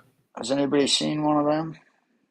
I haven't seen one, but apart from here, apart from my Watches and Wonders, really nice. Yeah, I'm interested to see that one. Look at only that iced out Yachtmasters, iced out dials, bust down. There you go. There's a nice. Is that ladies or is that 40? I think that's the ladies. That's the yeah. Yeah, I know they had that last. Yeah, only a lady can wear that one, brother, for sure. What's it? There you Turquoise? go. Turquoise, right? Yeah, turquoise. With, I mean, that's beautiful, though. Good Lord, that's gorgeous. Yeah, gorgeous. Beautiful. Yeah. It's got diamond numerals. Gosh, that's gorgeous. But, you know, I mean, that's a ladies' watch. There's no Stone way a man dial. can wear turquoise. I don't think a man can wear turquoise, as beautiful as that is. Stone dial. Well, I mean, if you think about it, it's like the Tiffany dial. I think you could if it was. Just depends on the person. Maybe This A is day one date, I right? this is one I love. This green ombre, Is that rose gold or yellow gold? rose gold, Rolex. Yeah, Oh, that's sharp. green ombre, blue ombre with white gold. 36, right? Those are all No, No, that's a 40. These are 40. Yeah. Yeah, I thought these most 40. of those ombre dials were reserved for 36. Did they just start introducing them to 40? No, the ombre dials are in 40. Oh, The stone dials they did in 2023, 36. But these ombre dials are in 40. That's the slate ombre dial. That's a good looking watch too. Yeah, that's. I'm not that, 100% Rich? fan of the ombre dials personally. I prefer that like that green one you like, how it's just that flat, bright green. I prefer that. I think I would prefer a stone. To that. Yeah, I like the one that Bud likes more than this, Right.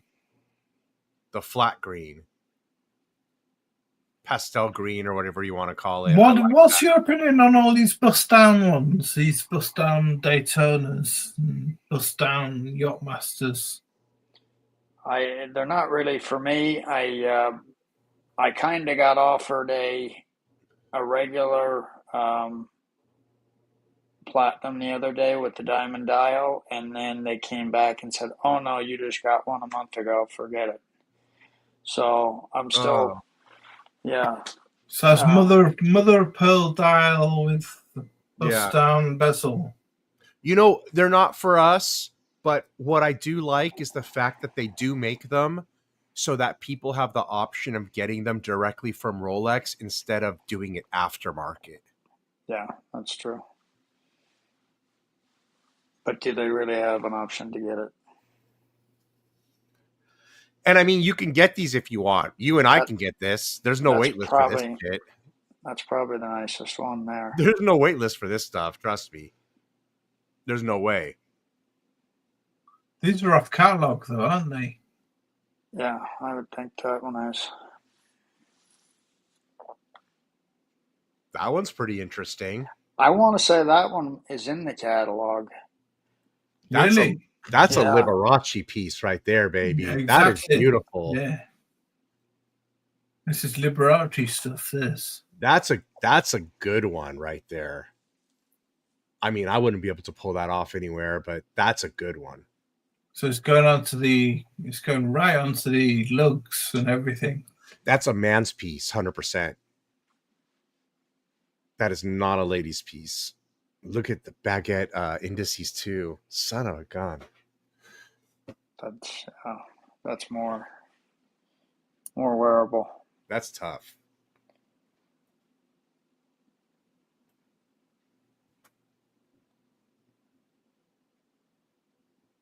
Bust down watches. That's that one that we just saw was the best bust down Rolex I've ever seen. That one. Yeah. I've never seen a Rolex busted out that I like. That's the only one I've ever seen that I like. It's 100% justified.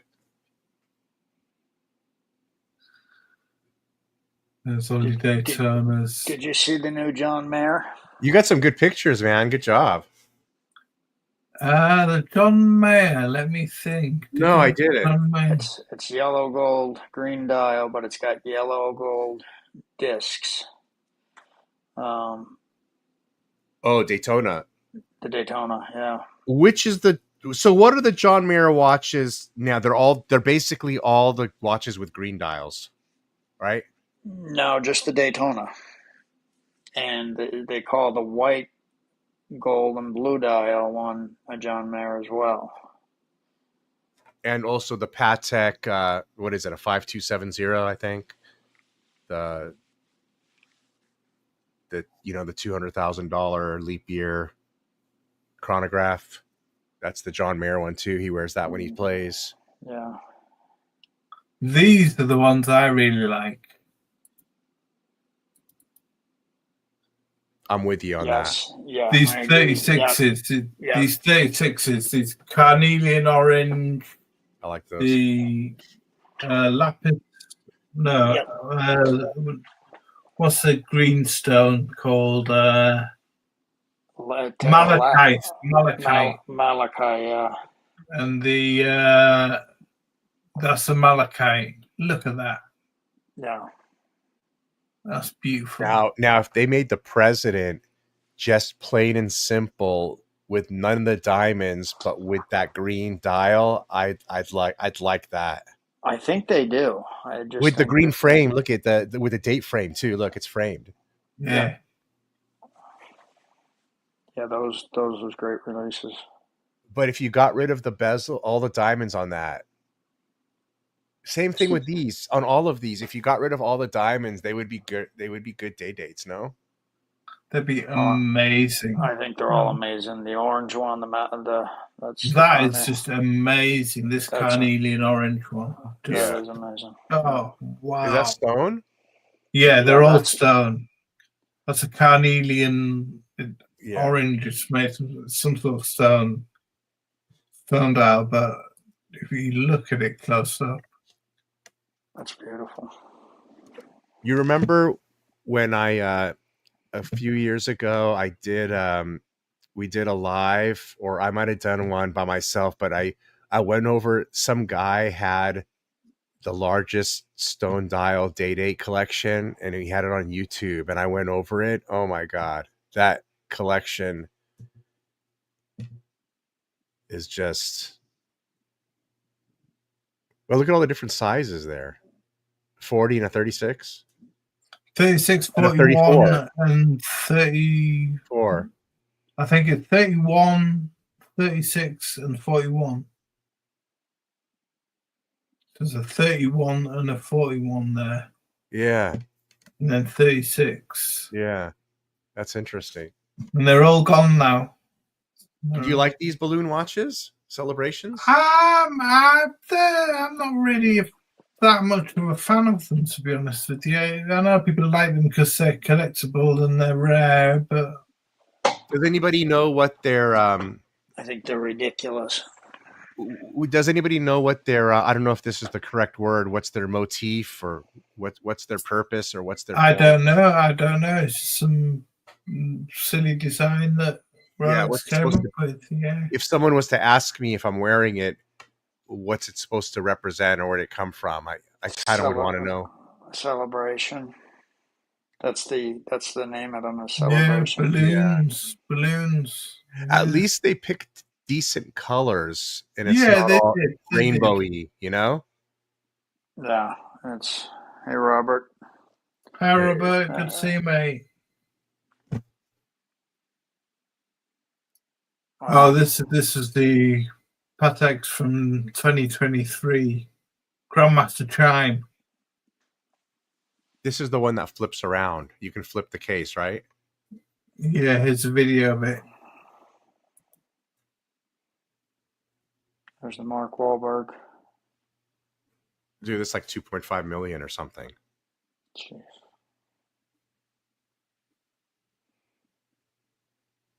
Yeah, I think this is like 2.5 million bucks.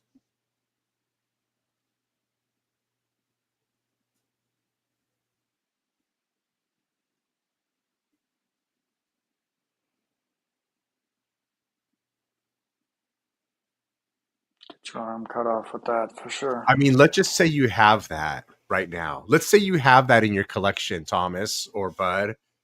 Where are you going to go in the next 2 years where you're going to be able to wear that? Do you have any place you're going to go in the next 2 years of your life you could possibly wear that? It's And bizarre. without somebody looking at you going, why is that idiot wearing that watch here? I'm not going to do it at my kid's baseball game. Oh my God. I think you buy that and you put it in as a collector's. That's something that goes up for auction one day, huh? Yeah, definitely. That's a real billionaire's watch. Just bust down Patek Master Complication. Yeah. You know what it really is?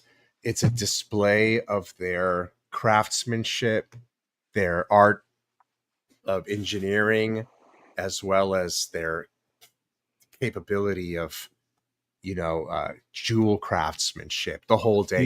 Yeah. Jewelry. A display of brilliance. Yeah. Is what it is. Like you said, it's 2.5 million you're talking for this. Because we have to also remember that these are companies that make things for kings and queens and have in the past. They're trying to show what they can do here. But Robert's got a good point. Nobody's going to believe that that's real if you're wearing that anymore. Yeah. So it's a swatch. Yeah. It's a swatch collaboration with Patek Philippe. Trust me, I paid $300 for it. Yeah. This one I absolutely love. Yes. This 5178. This is the flanque down. There's a better picture of it later on. That's beautiful. Didn't one of your guests on your show have one of these? Yeah. One of the people who watches our show has one, Russell. Yeah. This is the Lake Geneva World Time. These are some awful Pateks, these ones. Do you mind going back to that World Time? Yeah. That's nice. I really enjoy this. Yeah. The Lake Geneva picture. Yes. I think this is better than when it has the other stuff in it. These are all hand painted, ain't they? Cloisonné enamel. So it's wire wrapped around, gold wire wrapped around each color. And then each color bit of enamel is put in. So then it's baked or something, isn't it? Yeah. Let's see if we can get close to the. You remember your pottery class? So you see the wire wrapped around each, like the flag, this gold wire. Right. Yeah. Going round, and then leaving the ship, the waves. Right. I'm gonna have to watch a video on them making the hill. It's just pure artistry. Yeah. Yep. So I prefer this over like the world map. I think that's nicer looking. Yeah, I do too. It's more unique. These are monsters, these ones. These just gold blinged out. These have got hunter case backs and things. This is a Grand Super Sonnery. That's way amazing. That's amazing. Yeah. That is crazy beautiful. Yeah.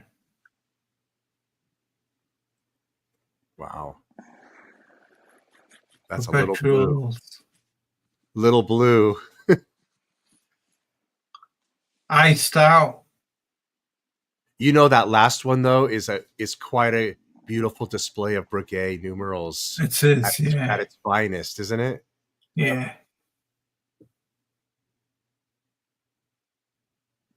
bust down version. Jeez, I don't like that. That's wild. This one's bust down as well. I like that better. Wow, what a ornate display they had for you guys there. Did you say this was 2 years ago, Thomas, or this was this year? Yeah, this is 2023. Oh, look at the buckle.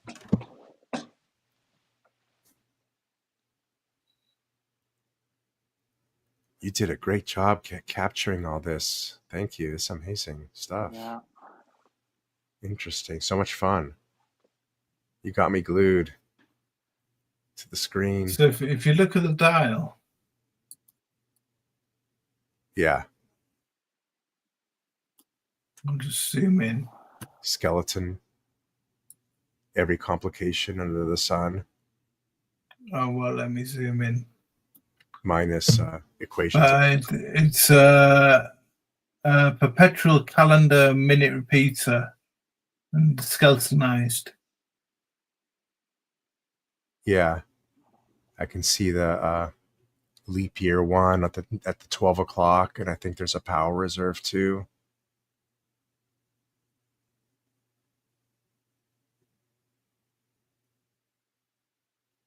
And then it's got numbers around the top. See that? See the numbers around the edge? What This is that? is the date. It's a red date. Yeah, 1 through That's 31. for the 1 through 31, so that's a date. Interesting. Retrograde date sort of thing. Yeah. Point. Travels along the edge of the case. That's Yeah. That sounds like a complication Jaeger LeCoultre would do on a master. You know what I'm talking about? The master watches.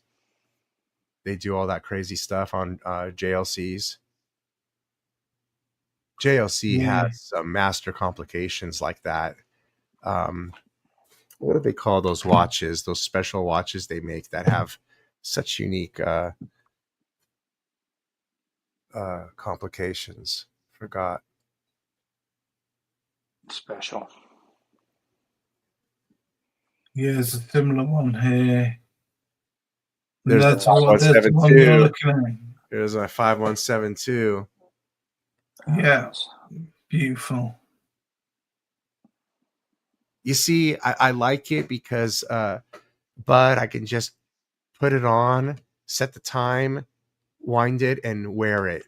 I don't have to adjust the date or worry about date. the Yeah, complication. exactly. Yeah. Beautiful. That is beautiful.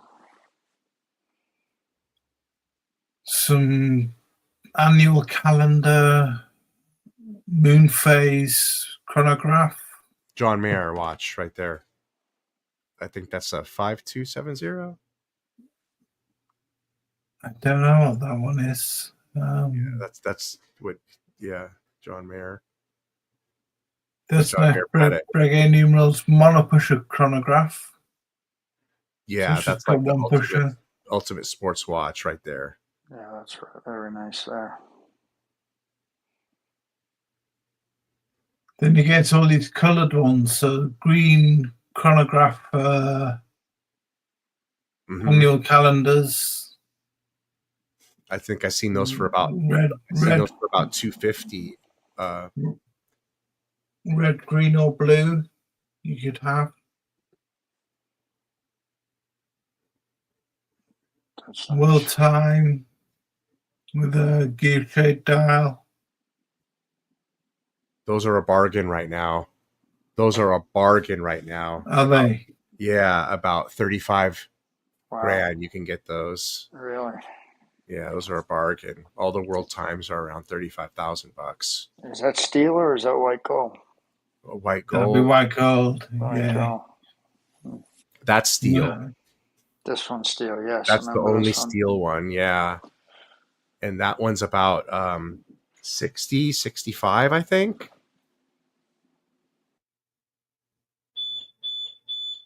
But it's a chronograph too, you see? That one's a chronograph, the green one. Yeah. Yeah. Oh, I love the legibility of the green on white with the text. You know what my opinion is on that. So. Yeah, you love that green shit, dude. You love that anything green, this dude. So, It's got green text though. It's green text on white. Yeah, that's beautiful. it's very appeasing to the eye, isn't it? And what did you call the dial? Guilloche. Guilloche, yeah. They use hand tools to hand guilloche those patterns. I mean, it's done on a machine, but they do it. Done on a Rose engine, yeah. Yeah. What would you say? Hand milling? It's a turning engine. They have to hold the dial in the hand and. I can't say nothing bad about this. You know, this is. I don't like it. I don't like it. To be honest with you, I'm not a fan. Have you seen one or held one or worn one before though? Never worn one. No. Okay. I sort of had a fascination with them, semi. You know, always regretted not getting one. Wasn't so sure, but I always respected them. But it wasn't just until, honestly, when I told Bud I went to the AP and I tried the AP. Remember when I was telling you and Bart that? Right. You and Barry, and I tried on a white dial, and it is everything worth the money for sure. Really? Yeah, it's that nice. I picked up a steel one. Like, in other words, I just held one because it was being offered it. Not brand new. It was second. It was a CEO deal, but it was steel. But I mean, it was just so light. I was shocked at how light it was. I didn't really like it. This looks like it could be a white gold one. To be honest with you. Yeah, I think the one that I picked up was steel, but I was surprised at the weight of You the look here. bracelet. There's full gold chronograph version. I mean, I don't know about spending, $100,000 on one of them, but people spend that much on other watches too, and they find a way to justify that. So if you can find a way to justify 100,000 on a Nautilus, all I'm saying is that it is a nice watch, Right. Yeah, I like the chronograph version, the full gold chronograph version. Yeah, I like the gold version. The white dial, I guess they call it the piano dial. I love that one. And then these are what I love most. These ones that I love most. Yeah. These chronograph Aquanaut. Yeah. The grenade. The orange one, the blue one, all white gold. I like the red one. There's a red one, right? That's for Japan only, I think. Or the China ones are usually, I think, the red. Yeah. Really? Yeah, probably. Yeah, the red one's nice. But they're all. That's a nice. Ladies' piece they came out with. Bust down. Yeah, that's a nice. I like that. It's a little busy, but I dig it. And because the numbers are so profound and so clear, it's so legible. Every part of it is so legible, Yeah.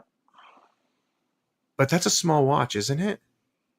No, I think that's 40 millimeter. I think so, yeah. That is very annual calendar Aquanaut. I dig that. If the moon phase. If it was just a different colored strap to make it more masculine, but it's matching the dial, I guess. I don't know. It's like a blue, isn't it? Yeah, blue.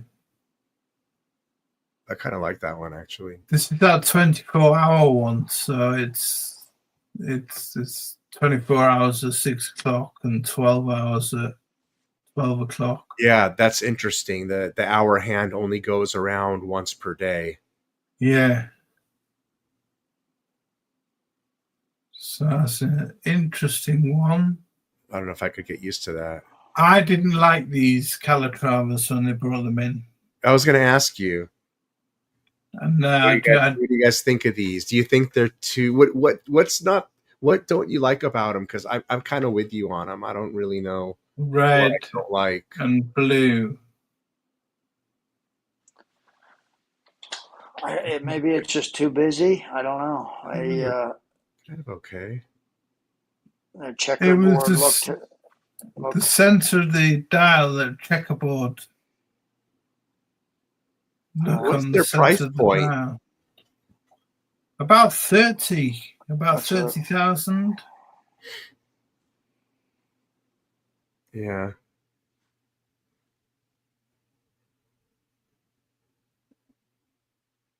I don't know. The longer I'm looking at it, the more it grows on me, to be honest. Yeah, I guess. But yes, they're modernizing Patek, I guess. So they're bringing something new to a wealthy young crowd. It's very shiny. Yeah. It's very it's got some bright colors coming out. Yeah, they're going after a younger crowd here with this, I think. It's pretty sporty. I mean, yeah. I could see this if you have a red sports vehicle. It's quite racing orientated, isn't it? It's quite like a racing chronograph or something. Yeah. I probably, for the price point, it's probably not so bad, huh?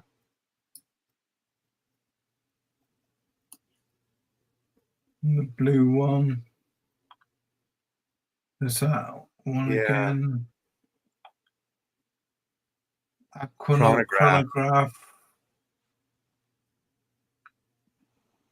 These khaki green. This is the travel time. Pilot watch, Pilot Calatrava, not a fan. There's a 12-hour dial, 24-hour dial one again. Travel time. Grandmaster Chime. I'm trying to get to this one. Look at that. Yeah, that's pretty crazy. Willy Wonka. Willy Wonka. That's awesome. Mini repeater. That is just amazing. Yeah, that's beautiful. My headphones just died, so can you guys hear me? Yeah, we can hear you, bud. That's £400,000. This one, so it'd be $500,000 nearly. It's in platinum. Mini repeater. Yeah, that's got to be very limited. I'm sure there's just a handful of those made. What do you think? Yeah. A few dozen? Yeah. You'll see that on a less than 100. I wonder how many they make. Oh, easily less than 100. Yeah. They're probably just made to order. Wouldn't you think? They probably make a few here and there, one per boutique, maybe, or something like that. Yeah, something like that. Unless someone orders it after they're exhausted, maybe. It'd be interesting to speak to somebody who actually. It probably made to order, to be honest with you, like you say. Yeah. 20 of them, I'd be surprised. That's just amazing, though. Yeah, I could sit there and stare at that watch all day if I had that one.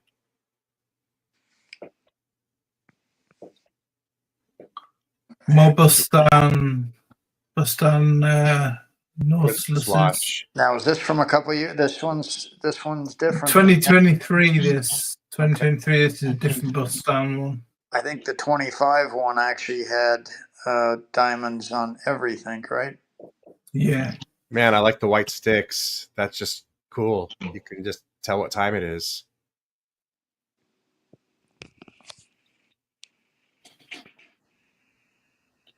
Do you prefer the white gold Bustan one or the yellow gold Bustan one? Boy, that white. The white gold, yeah. For sure. What do you think to these ellipses with the decorated inside dials. I think the reference number is like a 975 or something on this.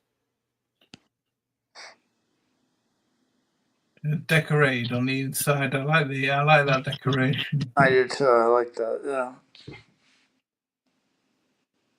I love the outer bezel. It looks so slick. Yeah, that's a Sharp. And then there's a Calatrava version. That's an interesting one. I've seen that once before, but forgot about that one. Is that diamonds? No, just Saw platinum. a leaf pattern in a platinum, I think, or white gold. That's beautiful. It seems like there should be diamonds on some of those tips of those flowers, huh? That would have been pretty cool if they did a couple here and there.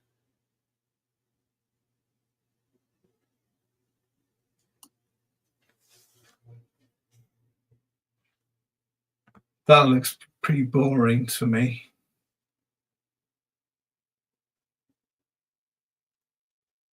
That one. It's that one. What do you think to this one? The rotor that's decorated skeleton. I've seen that for sale at European Watch Company before. Really? Yeah, it sat there for quite a long time too. I don't remember how much they were asking for it. It was actually a pretty good deal. Really? I bet. I can't see many of these selling. And I want to say they wanted like 68 grand for it or something. Right. Then we're on to Tudors.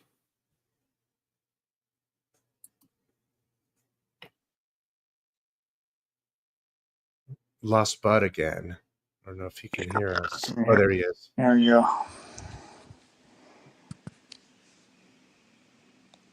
We should probably end really soon, man. We've been going for 4 hours almost. Made up for 14 months, huh? Yeah. Well, you got some amazing pictures, Thomas. Yeah, you took a hell of a lot of photos. Very good. Good ones, too. Man, I love that you took so many photos of Paddock. Yeah. And on this one. And the Daytonas were fun, too. Hell yeah. That's a car in the IWC booth. Wow. Looks So like you go from looking at the IWC watches, and then that's the car they had in the booth, a Gullwing Mercedes. A Gullwing Mercedes. Look at that.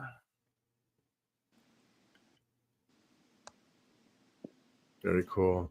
Yeah, we'll have to look at IWC at some time too, because I think they're underrated brand, under talked about, underappreciated. Yeah. I wouldn't mind owning an IWC. Archie used to be big into the IWCs with his was it an Engineer, or what was the watch called that he used to own? Yeah. He always had that watch in his original collection. You know? Yeah.